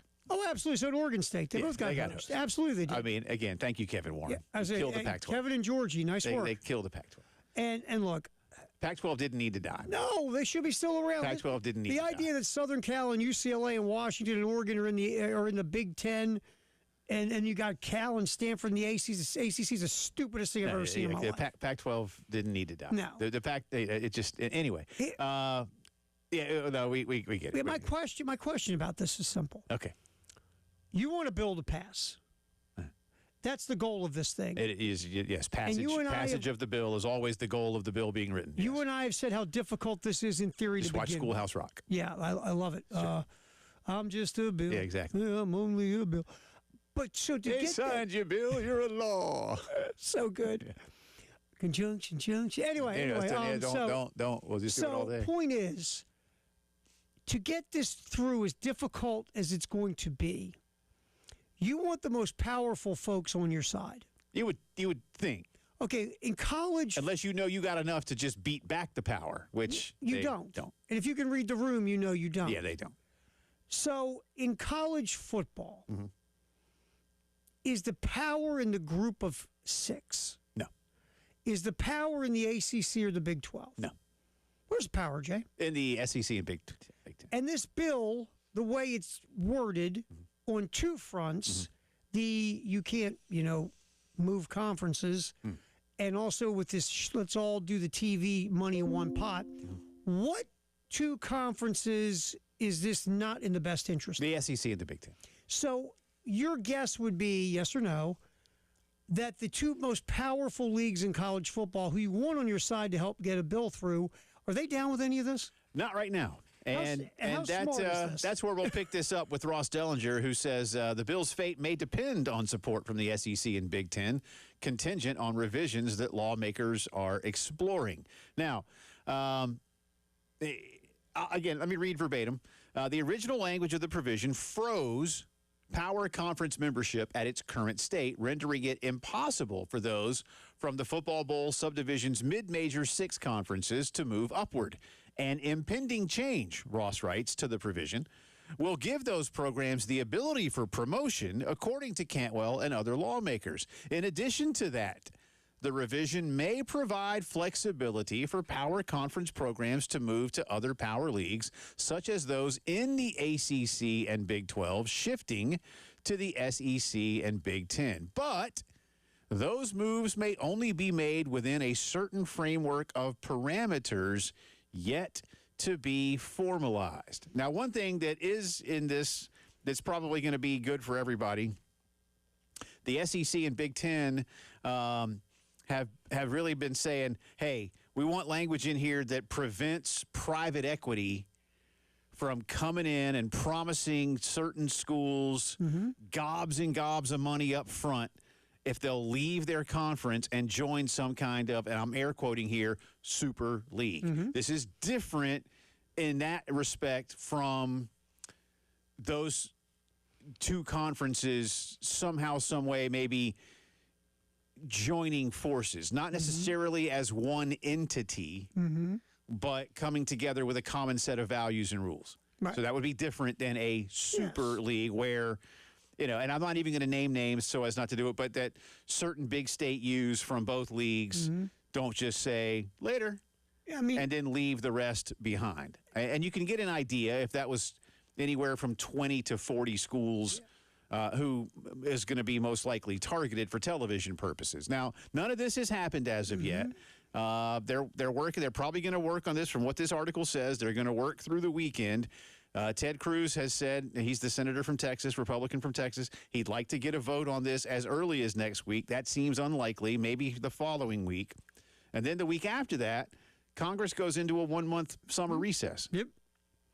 So can the Senate revise this language, vote favorably without the need for filibuster, which takes 60 votes? Okay.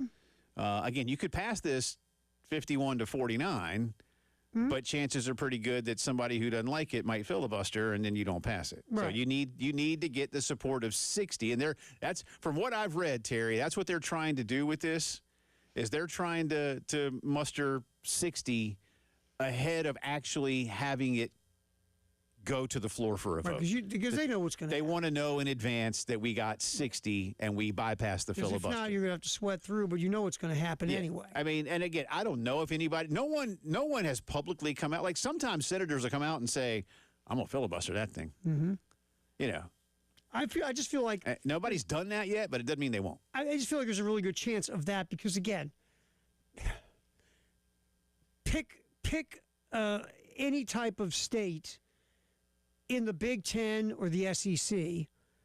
You only need 1 or 2 state reps who know how important all this is to their constituency, or more importantly, power brokers within their constituency to get up and filibuster this thing for their own self-interest because they want to. First of all, they want to keep their spot in Congress. Yeah. This may be less about. There's going to be a lot of party line vote on this, but there's also going to be, to your point, a lot of rah-rah. Yes. In this, especially in the SEC. Yeah. Well, and I think there's a few Big Ten schools that have that, but I think the SEC has so much of it. I don't disagree. I could see like Michigan, Ohio.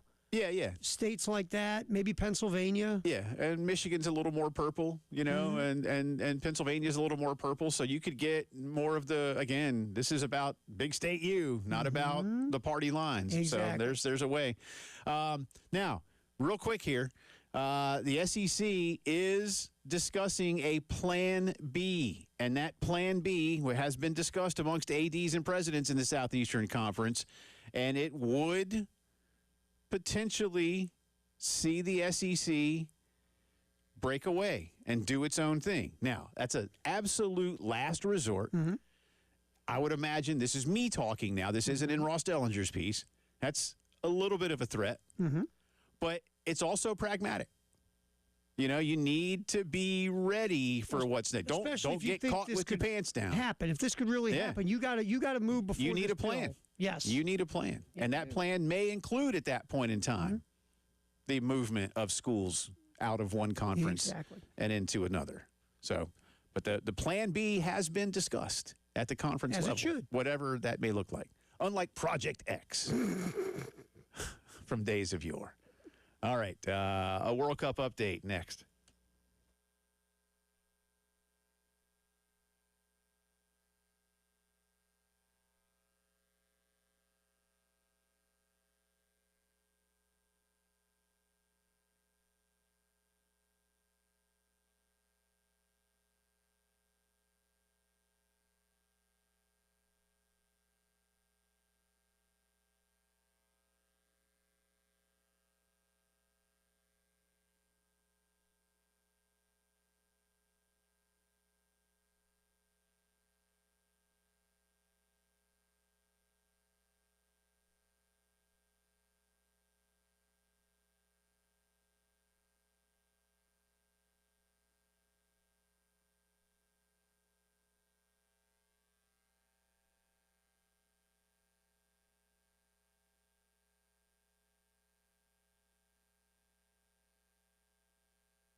And it is big-time soccer update time. Got a little bit of an update here on the United States team. Of course, no longer in this cup, but Coach Mauricio Pochettino has said he will make a decision regarding his future as coach of the American squad next week. He has been in talks with U.S. Soccer to sign an extension through the next World Cup, which is going to be in a lot of countries, actually. Spain, Portugal, Morocco, and even a couple of games down in South America. And we may even see that tournament expand to 64 teams before they actually kick it off. He told a Spanish radio program yesterday, "We are evaluating it, the future, looking at it. U.S. Soccer made me an offer to continue, and we will see. Next week, we will make a decision." U.S. Soccer hopes that will continue. Now, I think it doesn't say here, Terry. I think he was making around 7 or 8? $6 million plus bonuses that could take it to as high as 8. Like if you Question: if you're running U.S. Soccer, are you bringing this cat back? I would. Now, I have seen split opinions on this from the soccer pundits out there.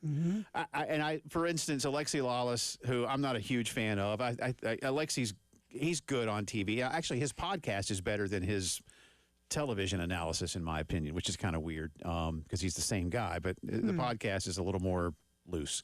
Anyway, I think on TV he tries to just be a little too bombastic. Oh, really? And right now this summer again, you got two like mega stars, and then there's you, and I think he's just trying to fit in, and it's like, you know what I mean? Yeah, I get it. It's like you were a fiery player in baseball, but you're trying to talk next to Hank Aaron and Willie Mays, and it's just not working, man. I get it. Yep, it's like you're not Hank Aaron or Willie Mays, bro. You're not even Mark Grace. Yeah.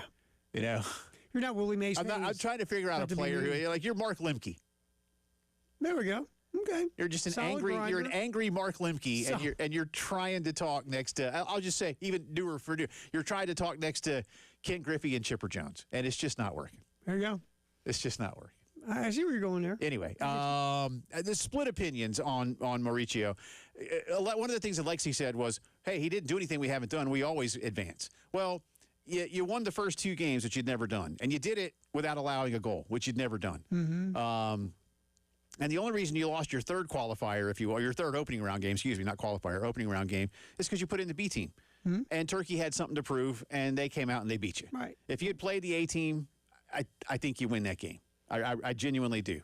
But he didn't want to, and he didn't need to. And that had never happened. Right. And then you did advance, and you played well in that one, and then you obviously, I'll just say it, crapped the bed. Yeah, sure. And that didn't need to happen. And there's a whole bunch of reasons why that happened. And some of it's on him, and some of it's on the players, and some of it's on the external stuff. And it all came into, as Deuce would say, a big pot of gumbo, but it was a bad batch. You spent the night in the bathroom. You had rotten shrimp. You had bad veggies. You forgot to put the bouillon in there. Yeah.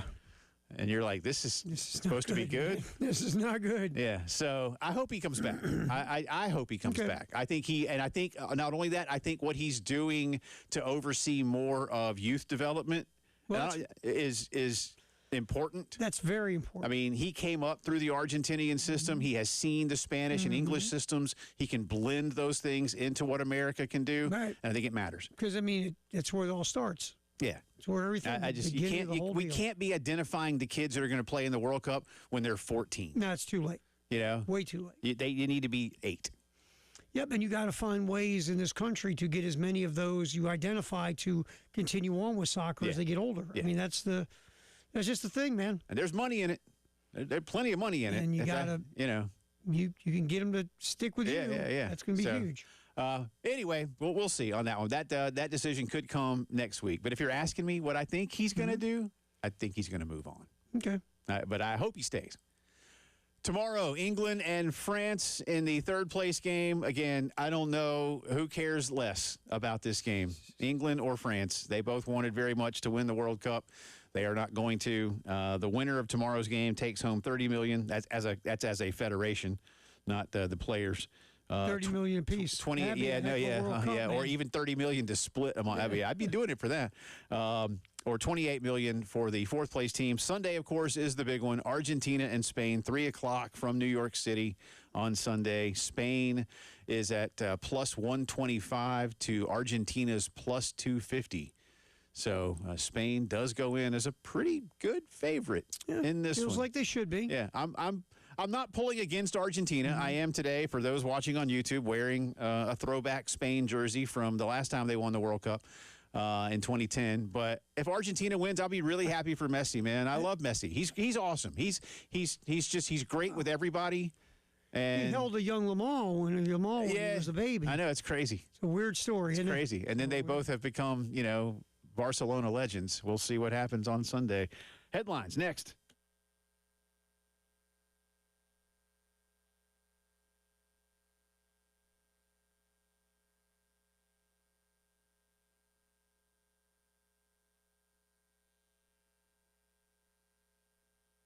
It won't stop running, so what the heck? Let's just talk about something. I don't know. The computer's lost its mind. 5:30, we'll be giving away our $325 in the Crescent Construction Grand Slam Baseball Coaching Hire giveaway. Again, you still have time between now and 5:30 to get in. Go to 1075thegame.com. I can just go right now and I can still enter to win $300 and something dollars? Wow. I can't hear you. I don't have my headphones in because I jumped in well, here. never What was mind. that? You go ahead. I said you could still have time to go enter and win $300 and something dollars? Sure. Between now and 5:30, why not? Is it your money? Hell no, it's not my money. That'd be more fun. Gunner's money. That's less fun. Yeah. The drawing will be at 5:30. I think we killed time on this bed that wouldn't Way stop. to go, Tear. Yeah, how about 5 did a o'clock great news job. from You're a Integrated pro. Media? Next.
No, we have a few accidents still to get into. Right lane is blocked because of an accident. I-20 eastbound to Fairfield Road, exit 70. Accidents, Augusta Road, near Watling Road, Clemson Road at Sparkleberry Crossing. I-20 westbound before Spears Creek Church, that's exit 82. I-26 eastbound, that's before US 21, that's exit 129. Malfunction Junction will continue malfunctioning like always. Construction, I-20 between Sunset and Bush River. Broad River Road at I-26 and I-26 between Bush River Road and Old Sandy Run Road. 5 o'clock news sponsored by Integrated Media. Coming up next here on the post-game show. Jay and Terry on the Game Network at the Game TV Radio on YouTube.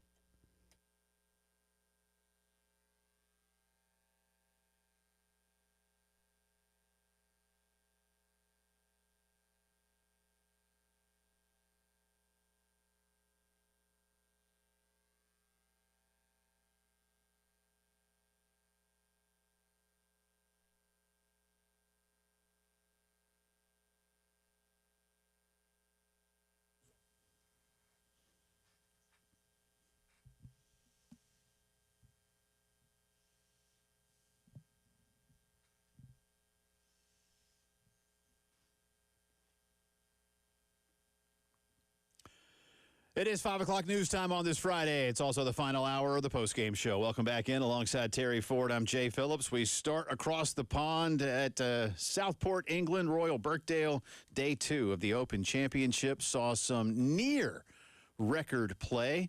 Australian Lucas Herbert and American Sam Burns each matched the major championship scoring record today, 62s. Herbert actually missed a 5-footer on 18 that would have given him a 61 and set the all-time record for lowest score in a major. Burns then had birdie finish, including holding out from a bunker on 18 for his 62. Herbert, I watched his post round, said, I'm disappointed and at the same time so proud of today. Very, very proud to put my name on that list of guys that have shot 62 in a major. So it's kind of holding two emotions at the same time. It's a tricky one, and I'm sure once the dust settles, I'll be able to sort of decompress a little bit. Right now, I've sort of got both going on. He means missing a 5-footer, and it's a pretty good problem to have, to be disappointed that you shot a 62. Herbert comes into this tournament ranked number 97 in the world and was at 9 under before he missed that one. So he finished at 8, but he still, as of now, is right there. He's tied now with Ryan Gerard, who finished at 3 under today. So he's at 8 under. And Cameron Young is also right there in the mix. So it's a packed leaderboard. Bryson DeChambeau at 5. Bryson today was assessed a 2-shot penalty post round. Ouch. So he was at 7 when we first thought went on the he air. finished -7, but What was the penalty for? he was so on the 5th hole. He didn't mean to, and I think they've acknowledged that. The RNA have acknowledged that. But he inadvertently improved his lie out of the rough. Oops. And now we air quoting? I'm not. Are we air quoting inadvertently? Well, that's a fair question. They're talking about it right now on the Golf Channel. So this happened post round. Okay. But that's what I'm seeing is inadvertently improving the area of his intended swing. That is the official ruling from the RNA on that one. So we'll learn more in just a bit. And I'm trying to get this actually updated, and it's not. I'm not. So this has happened within the last few minutes, and they're showing Bryson on the range right now. I don't know how this is going to affect him tomorrow, but this was not something that happened during the course of play, and he was assessed those penalty strokes during the round. You were right. He finished technically at 7 under for the 2 rounds, but he is now at 5.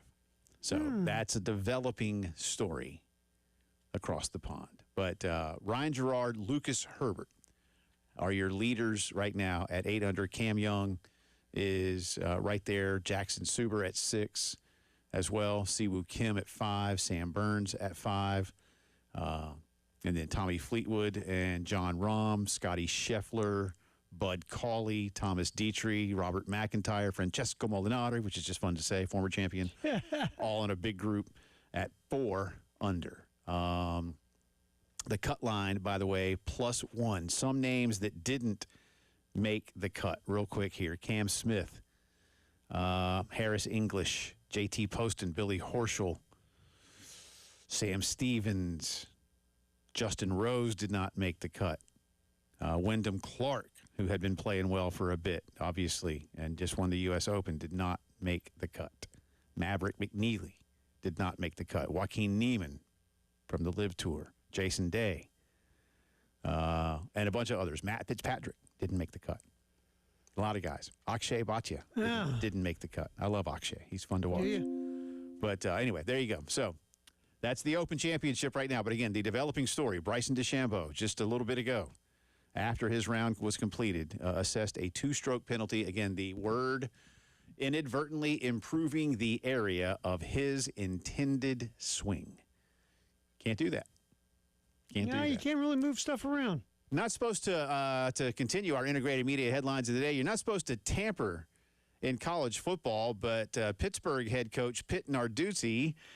Did I say Pitt Narduzzi? Pat. Yeah, I like it. You should change it. What the heck? Pitt coach Pat Narduzzi says the University of Miami tried to lure his quarterback, Mason Heinschel, into transferring just a few days before the portal closed last January. Heinschel took over as the starter 4 games into the season, finished with 2,300-plus yards, 16 touchdowns, 8 picks. He was a 3-star recruit who went 6-2 in the regular season and agreed to a deal to stay with Pitt before the portal opened. Remember, they got Darian Mensah on the last day of the portal being open, Miami. But Narduzzi was talking to The Athletic earlier today, and, of course, everybody's been at the ACC's version of Media Days. They call it ACC Kickoff up in Charlotte. But he said Miami tried to get Mason on the Thursday before the portal closed on Friday, and we were able to hang on to him and shut them down. He said, I talked to Manny that Thursday afternoon and said, hey, watch out. I hear he's going for your guy. Sure enough, they stole him. He was talking to Manny Diaz about that. Miami has not responded to a request for comment from Ralph Russo of The Athletic, the longtime great national college football writer, mostly with the AP, now with The Athletic. Heinschel said, my thought process is always just being where your feet are. That's the biggest thing for me. I've always wanted to be here. This is where I want to be for my career.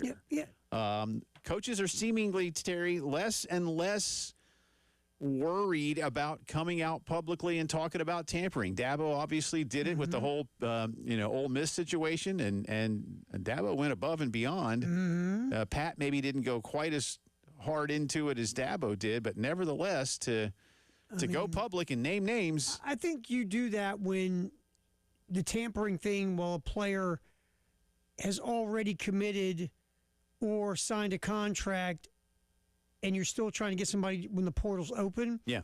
If you're not doing that, you got no problem puffing your chest out. Yeah. Because you don't have any dirty laundry, skeletons in the closet, whatever. And I think Dabo and Narduzzi. Well, again, Dabo's kid was in a classroom. He's in a class, taking notes. He's in a classroom. I mean, and all of a sudden, peeping in the window is Pete Golding from Ole Miss. Yeah.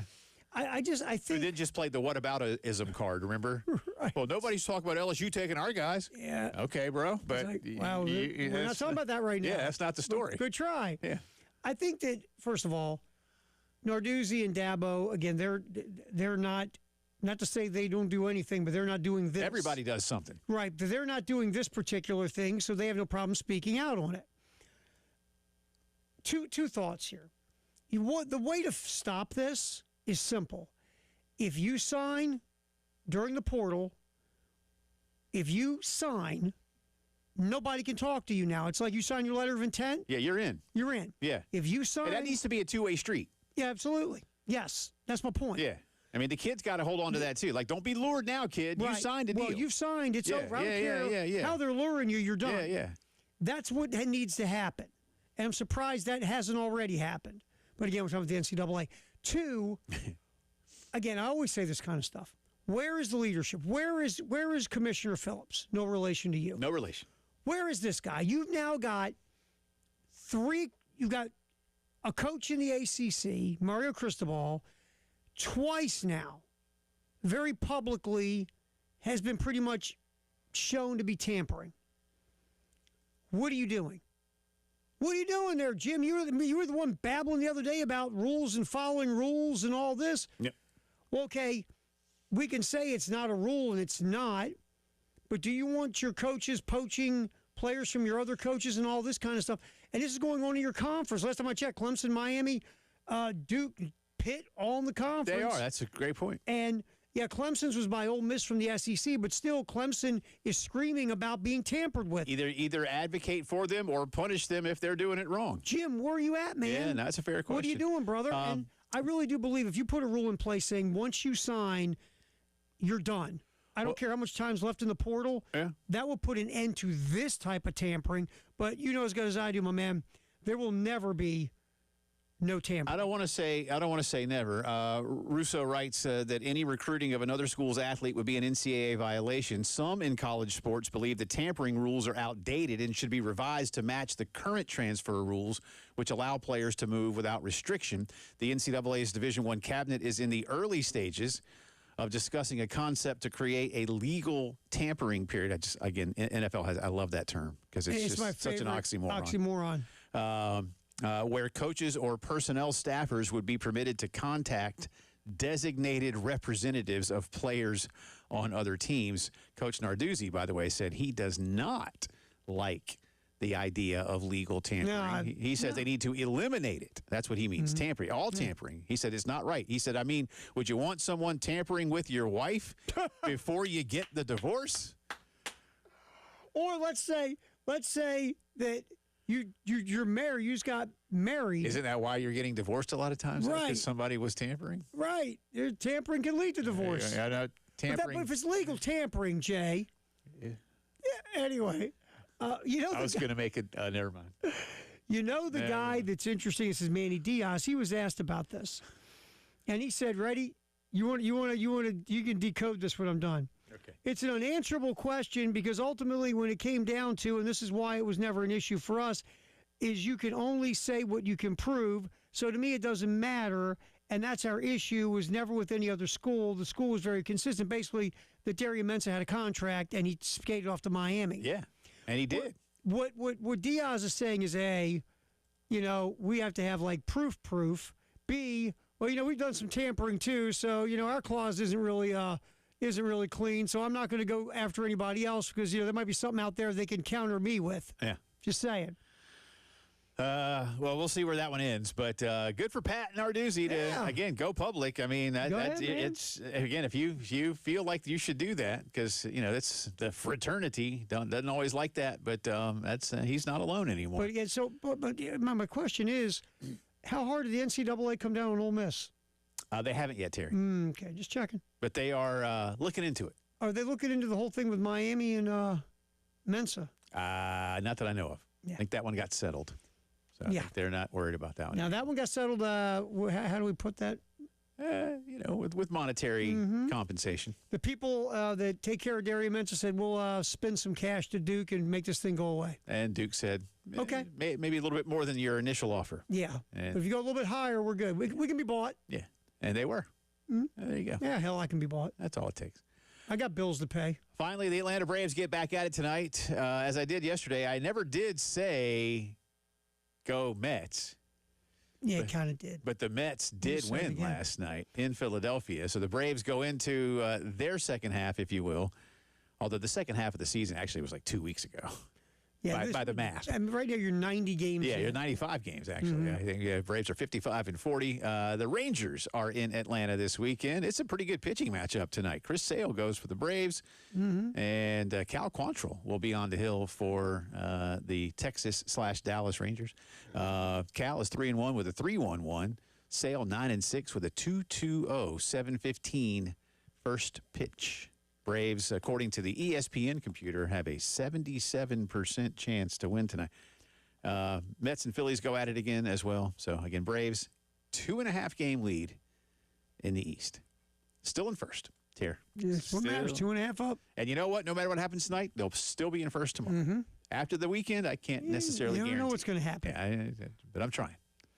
I'm trying real hard. Are they? Applaud your effort. Are they trying real hard? You're trying harder. I'm doing I'm pulling for it. That's our integrated media headlines of the day. We'll have the Gamecock Notebook on the other side. Real quick, let me get you the poll question that we're going to discuss in the Gamecock Notebook.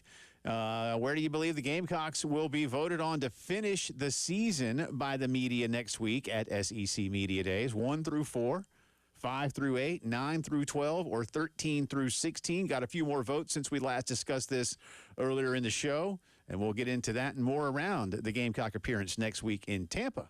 That's where this year's Media Days are, when the Gamecock Notebook opens up next.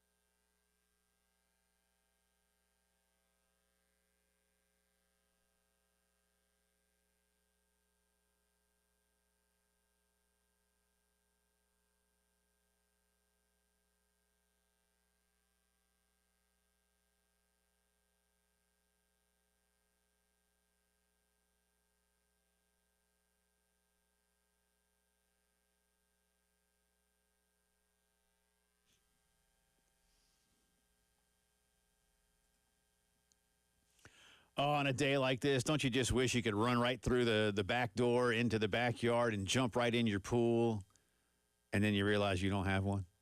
Time to get one, isn't it? You and your family have been dreaming of this for a while. Call Griffin Pools and Spas. The late, great Stanley Griffin started this business by building his own pool and realizing, I did a pretty good job. And now, more than 50 years later, they do fantastic jobs all across the Midlands. Custom pool design, they'll work with you and your budget. It could be just a nice little rectangle that you just want to dip into and cool off, or it could be something really cool like you might see, at a really cool hotel or resort that you want to do for yourself with water features and a slide, anything in between. Once you have decided what you want to do, there's an aggressive schedule commitment. They'll minimize disruptions to you and your family, and they'll get you that low maintenance equipment installation that lets you enjoy that pool all the time with very little worry.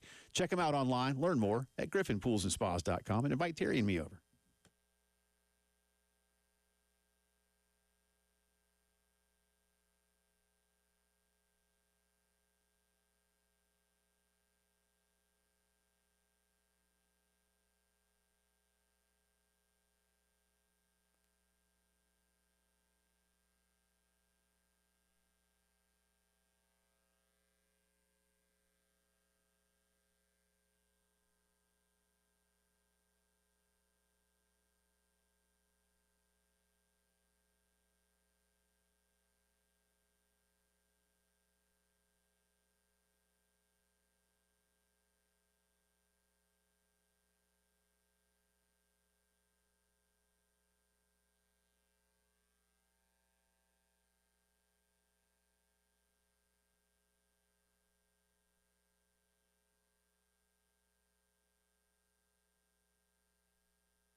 All right, welcome back in. We will open the Gamecock Notebook and discuss that poll question in just a second. But while we were in the break, we have further developments on this this Bryson DeChambeau story. If you've just tuned in and didn't hear us at the top of the hour, Bryson DeChambeau today in the second round at the Open finished in what he believed was a solo second place spot at 7 under par. After the round, the R&A assessed him a 2-shot penalty for inadvertently improving the area of his intended swing on the fifth hole. He was in the deep stuff, the big tall grass. This is a statement from just minutes ago from a man named Grant Moyer. He is the chief referee of the event. He says, I'm going to explain the technicalities of the rule here for you. Ruling 1 restricts what a player may do to improve any of the protected conditions affecting the stroke, and this includes the area of the player's intended swing.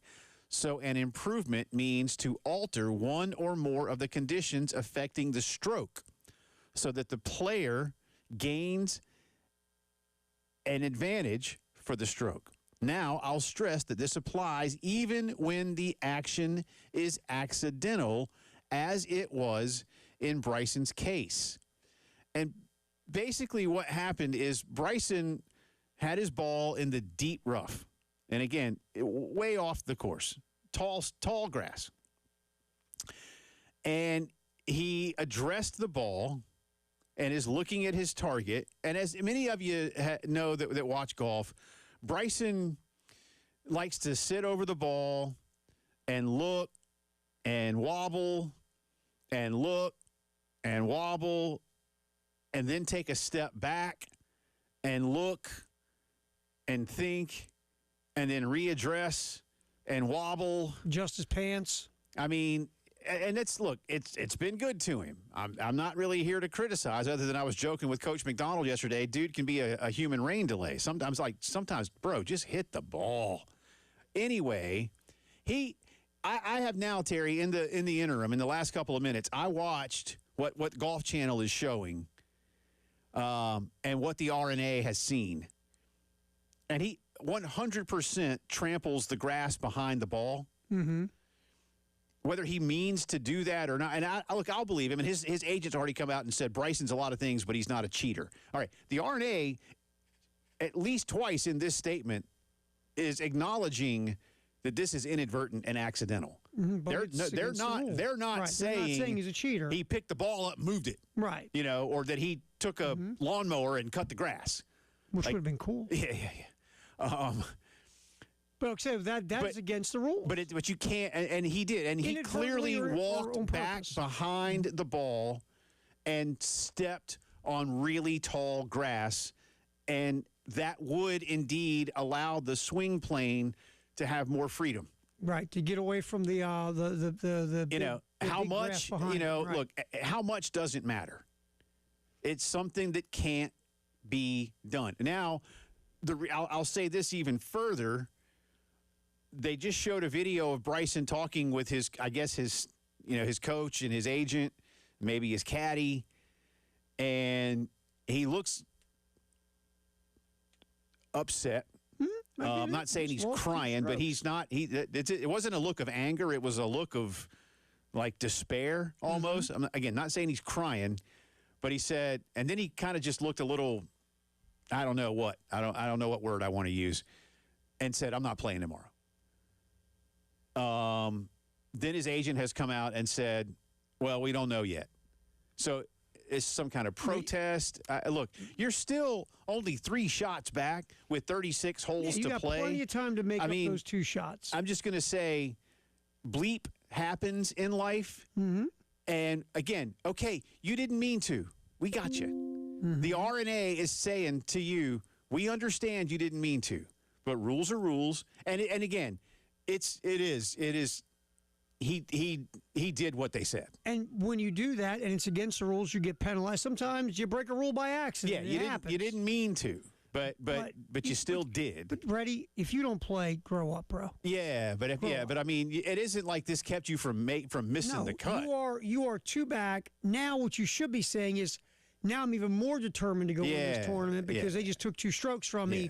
And I didn't do anything on purpose. Yeah. However you want to motivate yourself, but to walk away, to me, that is not the proper way to handle this, Jay Phillips. The last sentence of the statement from Mr. Moyer, again, the chief referee of the championship, says, I would reiterate, this rule applies even when there's no intention to improve the area, as was the case with Bryson. Right. So they make it abundantly clear. Mm-hmm. We're not calling you a cheater, bro. No, we're just saying you broke a rule. But you did what you did, and we got to assess it. Right.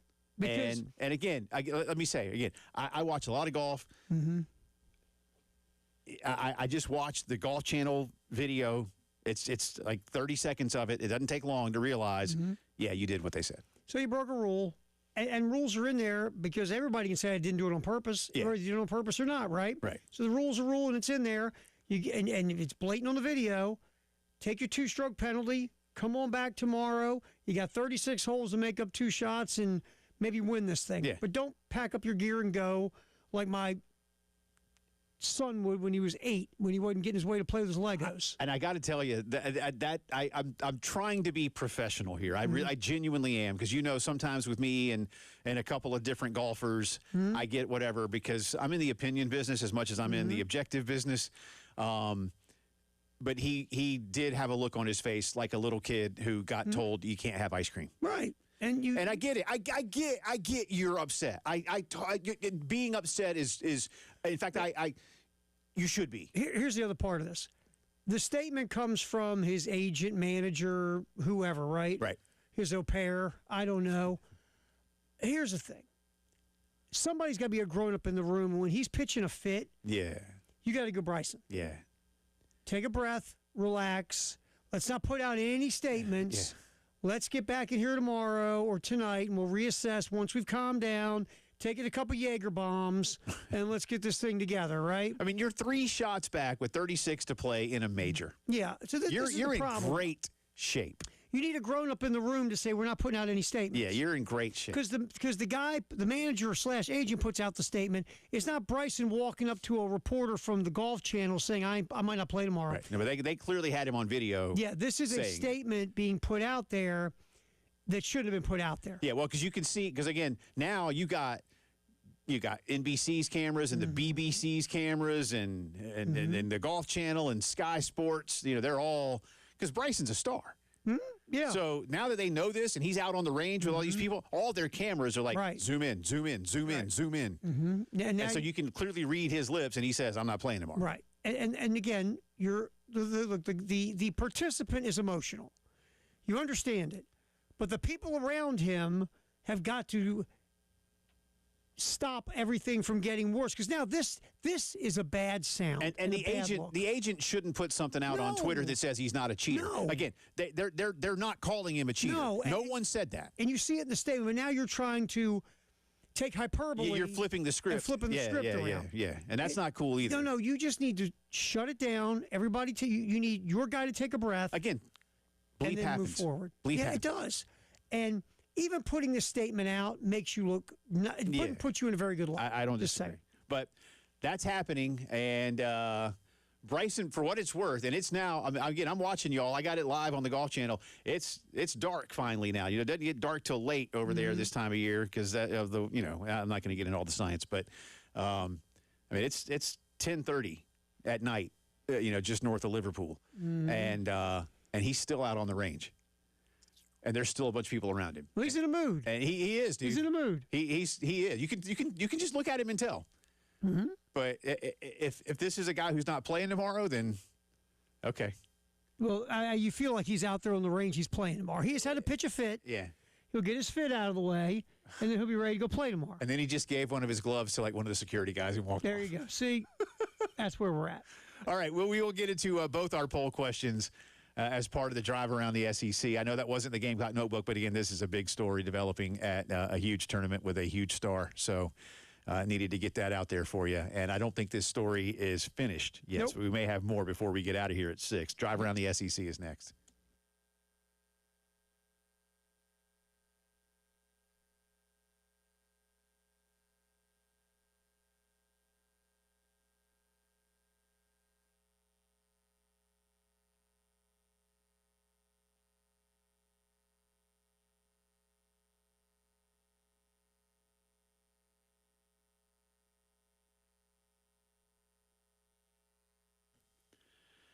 And speaking of AAA Heating and Air, they are ready to help you out with all of your HVAC needs. Listen, it's hot. Should I even keep saying that? No, I know I shouldn't. But I just need to remind you that if you haven't had your AC system checked in a while, or if you have and it's costing you too much to keep running it because, it's old and inefficient, 803-677-1500 is the phone number to call. Let Roy and Dana Finley send one of their great technicians into your home. Check things out.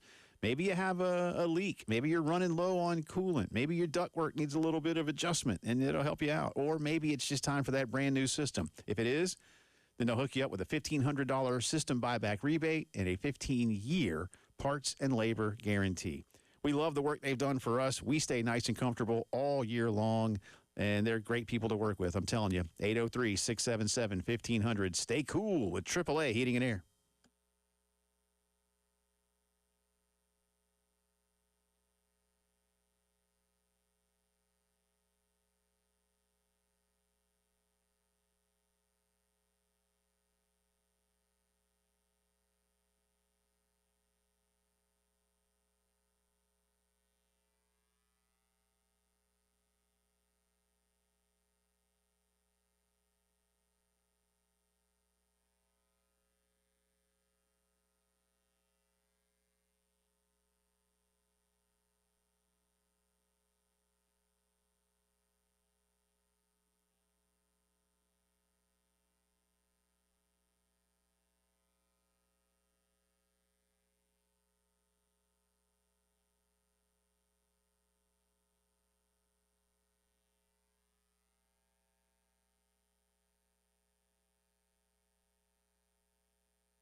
A couple accidents still being worked on. I-20 eastbound of Fairfield Road, exit 70, also still clearing. I-26 eastbound, US 21, exit 129 there. And stop-and-go traffic, like always, at Malfunction Junction. We've got our construction. I-26 between Bush River and Old Sandy Run. I-20 between Sunset Boulevard and Bush River Road. And Broad River Road between I-26 and Dutch Fork Road. Pop back in here. We've got our winner. $325. We got that next in the Crescent Construction Grand Slam giveaway. Celebrating Kevin Schnall's hiring. It's coming up.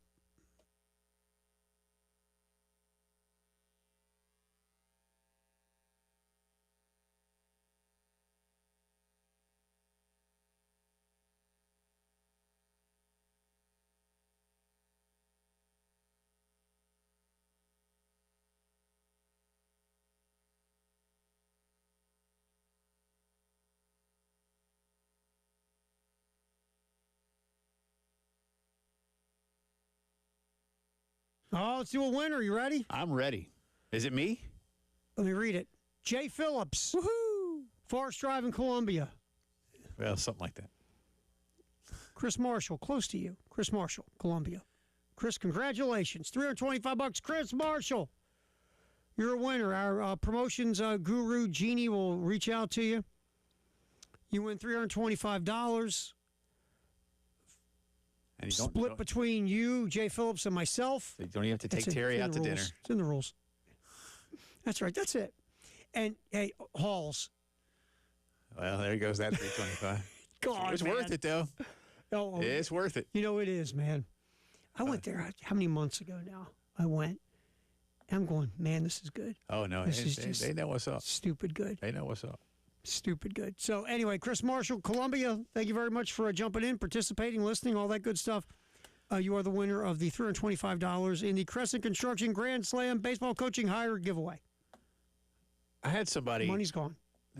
tell me one time, like, I don't know why people want to go to a place like that and spend that much on a steak. I can go to, and then they named a much less expensive, like a much less expensive place. And I'm like, why would you even say that? Right. Like, it's just a steak. I'm like, no, it's No, it's not. No, it's not. No, it's not, man. It's really not. Look, Like, it's really not. And it's a big yeah. difference. Yeah, it's really Big difference. It's really not. So, yeah. I'm with you 150% on So, that, man. Just saying. Yep. Just saying. All right. Drive around the SEC time here. We have a couple of poll questions running today, and they are all about SEC Media Days. First off, the one that we mentioned earlier for the Gamecocks. Where do you believe the Gamecocks will be voted on to finish the season by the media next week? 4 choices, and these are slots. So 1 through 4, 5 through 8, 9 through 12, 13 through 16. Now, 58.4% of you say 9 through 12. So could be 9, 10, 11, or 12. And I didn't ask for specifics. I wasn't going to do 4 different polls, Terry. Right. So, That would be, but 9 through 12. And that feels fair. Like you and I were saying, not to say Carolina will be 12th, but you feel like there's 4 schools that are definitely behind them. Arkansas, Vanderbilt, again, feeling like it. Arkansas, Vanderbilt, Kentucky, and State. And then, as you and I said, there feel like there's another group of about 5 schools: Carolina, Auburn, Missouri, Florida. I give a slight nod to Tennessee ahead of those, but Tennessee's kind of in that group. yeah. I just think there's a lump of 5. Yeah, and then we'll I see think who emerges. And then I think right ahead of Tennessee are Oklahoma and Mississippi, and then you get to LSU and A&M, and obviously Yeah. Bama, Georgia, and Texas. I think that when you've got with Missouri, Tennessee, South Carolina, Florida, and But like Oklahoma, what was it? Oklahoma yesterday had an over/under of 7.5. 7.5. I'm like, nah, man. no, they're going to be over that Yeah, number. I'll be stunned if they aren't. Same here. I think with Auburn and South Carolina and Tennessee, Florida and Missouri, that's a crew of teams that if things go well for them, they can have really good years. But there are question marks that could prevent They'll them be in from having dogfights, really right? good- And just like we saw with Carolina last year. Again, and I know we keep coming up with, but the LSU game, the Missouri game, the Bama game, the A&M game. I mean, you didn't win any of them. And you could have won all of them. I'm not saying you should have won all of them. But you could have won all of those games if you do a little bit more, and you didn't. So I'm not here to rehash So the much of history. it, Jay, with teams like in that level 3 of the SEC, it just comes down to and these schools can, when it goes wrong for them, they can sit and look at the past season like we're doing this for South Carolina. Right. You didn't make the big plays at the big moments. Yeah, So many of these games, Jay, come down to what, 5, 6 plays? Yeah, absolutely. Or less sometimes. And maybe 3. Yeah. And you have to, if you make those plays, you win. Now, go back 2 years ago. The comeback against Missouri. The big plays that were made by South Carolina to win that game. Because remember, Mizzou made a big one They took the lead. to take the lead. And then South Carolina went down the By field. the way, that was a hell of a play, too. Oh, it was, wasn't it? And by the way, you made the big plays against Clemson to win that game. Yeah. Through that win streak, you made all the big plays. Yeah, I mean, Carolina made 2 big plays. Yeah, the Lenoris run and the pick. And the pick. Yeah. And this past season, you didn't make the plays. Right. And it comes down to being that simple. And I think, once again, we look at teams in that level 3 because they're good talent-wise. They're good on paper, but they're not so much better than everybody else. They're going to be dominant. They're going to be games you got to make 2, 3, 4, 5 plays. Yeah. And when you make them, You have a hell of a season, and when you don't, you're sitting around going, how'd you end up 4-8? Yeah. So, but 9 through 12, 58.4%. Next is 13 through 16 at 23.8%. So, and again, I'm asking you to predict a media vote. I'm not asking you to predict your own opinions or your own thoughts. Give us that, And then 5 through 8, 17.8%. There might be a couple of people that end up having Carolina around 7 or 8, maybe. You never know. Could be. No one, though, believes Carolina will be finished in the 1 to 4 range. Or voted in the 1 to 4. I don't think that. Yeah. I mean, look, anything can happen. We've seen it. Indiana football. But you just feel like that's a pretty tall Indiana has a climb. football team? Well, yeah, you asked if they have a basketball team. It's crazy. But, yeah, I mean, look, you figure it's, again, we've done it. Georgia, Texas, some combination of Alabama, LSU, Ole Miss. That's your top 5. Well, let's get to, before you do that, let's get to the second question, which is SEC Media Days begins Monday. Which of these schools do you believe will be voted on by the media to win the conference title? Alabama, Georgia, Texas, or other? 56.7% of you believe the media will vote for Texas.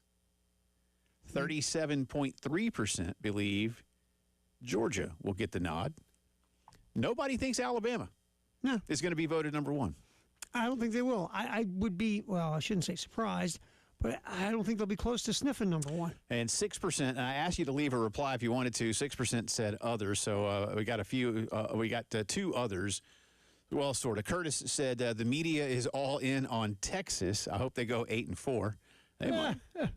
And Josh simply said Lane Train. So he believes LSU has an opportunity. Maybe. And I think they do. Listen, LSU's loaded with talent, man. And Lane does get a lot out of his talent. Nobody's going to dispute Lane's ability to coach. It's the other stuff that sometimes gets Lane in trouble, but he doesn't seem to care. I don't think people are wrong here, Terry. I do think, like I told you, and it's not because there's any kind of majority of people now voting from the state of Texas, but like I told you, just, as I observe this conference the way I do through the years, and especially since A&M joined and now that Texas has joined, there is this feeling, whether it's naive or not, that, well, they got dudes and they got money and they got big stadiums and they're good. And they haven't really shown it yet. Again, A&M has a history of going 8 and 4. Until they stop doing that on a routine basis, I'm not ready for it. Well, we had to wait for Texas to show us. And they hadn't shown anything in such a long time. Texas has had a couple of good years, but what has Texas not done? They've not beaten Georgia. They're 0-3 against Georgia, and that matters. That's a thing. How much of a thing? Well, it's kept them from winning the title. Georgia's not leaving anytime soon. They're not, man. But I do think the assembled media will pick Texas to win the SEC. I do. See, that's going to be my pick. Yeah? Is Texas. Okay. I'll tell you why. I think both teams are loaded, Texas, Georgia. I just believe more in Arch Manning's ceiling than Gunnar Stockton. I get you. And I'm going to flip that script on you, and I'm going to say until I see Texas beat Georgia. Which they haven't yet. I'm going to keep picking Georgia, And I like Gunnar. I like that. What worries me for Georgia is, does he have targets? Yeah, I think the top 3 pass catchers for Georgia all left. And what concerns me is Mike Bobo. Well, it's sometimes a little vanilla. It's a very vanilla. They don't have enough explosive plays, and that hurts you today in college football. I don't disagree. And I believe more in Sark's ability to call plays than I do Mike Bobo. Fair. But Georgia, Kirby is the best coach in the SEC. Well, again, until you knock them off the perch, right? They're just they're that good year in and year out, man. Yeah. That's the drive around the SEC, brought to you by Herndon Chevy. We'll come back. We'll wrap up these poll results, and we'll get you. Deep question from Stephen Myrtle Beach for you, Jeff. Oh, okay, good. All right, we'll do that coming up.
All right, welcome back in. Final few minutes of the program. Scott coming your way next. Again, big story over at Royal Birkdale in Southport, just north.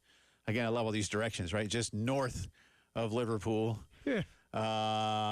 Bryson DeChambeau thought he finished his round at 7 under for the tournament, assessed a 2-shot penalty for inadvertently improving his lie on the 5th hole. This happened to him after he completed his round. And the R&A officials went with him and his crew to the spot to explain why they did what they did. He is unhappy and I don't even want to use the word threatening, but he says, I don't want to play tomorrow. And the cameras caught him basically saying that. Because, again, by then he was out on the range and, again, all the cameras, again, American television, European television, English television, everybody's like, this is Bryson DeChambeau. It's not just some dude. This is Bryson DeChambeau. He's a star. And I'm with you, Terry. Like you said, I look, you're only 3 shots back of a major championship with 2 rounds to play. Suck it up. Stuff happens in life. Go play golf. Man up, man up, dude. Man All right, up. I know you want to hit the phones real quick here before we do anything else. Yes, I mean, Stephen Holding wants to ask you a quick question about Braves broadcast. Stephen, thanks for giving us a ring bud. on the post-game show. How you doing, man? Doing pretty good. You hear me all right? Yes, we got sir. you, my friend. Jay, I just want to say I'm thrilled that your health situation is under control. Thank you. You're one of my favorite people in Columbia, man. I've been listening to you since 2008. Wow, thank you. That means a lot. Thank you, sir.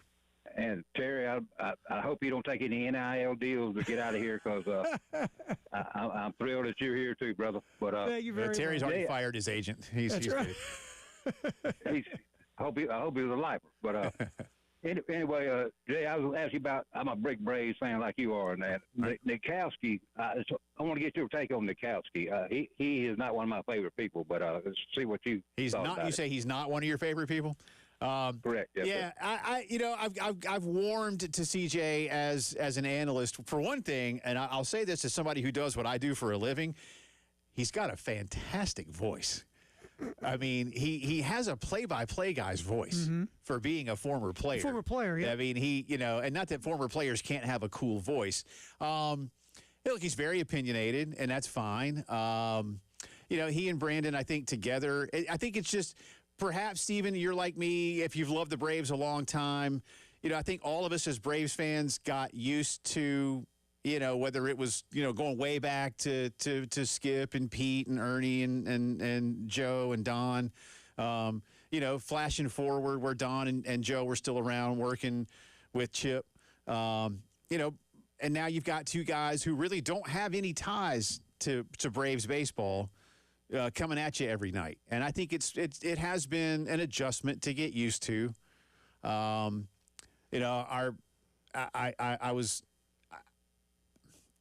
like CJ. If they said he's not doing anything anymore, I'm not going to go like, oh no, CJ's leaving. I miss Joe Simpson. I do, but I get it. Again, he's got a cool voice, if nothing else. But he's not. Yeah, look. I think as Braves, you know how it is, Terry. And I think any of us in baseball, when you watch baseball all the time, whatever your team might be, those guys become kind of part of your fabric. Yeah, but I think baseball play-by-play is a little bit different because, first of all, it's a long game. There's these moments where you need the play-by-play folks and the analysts to fill, right, and talk and have and conversate. And I think it just lends for more of a one-on-one intimate setting for play-by-play. And 2, remember, a lot of us cut our teeth on radio play-by-play, which is even more of an intimate. Yeah, they get thing. you. Yeah, exactly, because they're describing. They're painting a picture for you. Like my buddy Tom Hart was doing a game the other day, and it was great to see Tom doing Braves baseball. I'd kind of hoped that Tom was going to get the gig when they chose Brandon. And again, Brandon Gowden's doing a fine job. But I've known Tom a long time, and I was pulling for Tom. But he fills in a little bit, and he's an Atlanta guy, and so we'll see. Stephen, thanks for the call, man. Yeah, thanks, Appreciate man. the good But words, again, too. CJ Thank you. Nitkowski, if nothing else, man, seriously, tremendous Great voice. Tremendous voice. All right, you're Jay versus the Internet. Yes. Spain or Argentina? Where are you going?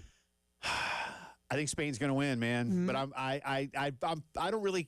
I don't have a rooting interest. I am wearing a Spain jersey today. It's in honor of my wife. But I think Spain's going to win. Good I do. deal. Yeah. And we'll talk to you from Tampa on Monday, sir. On Monday.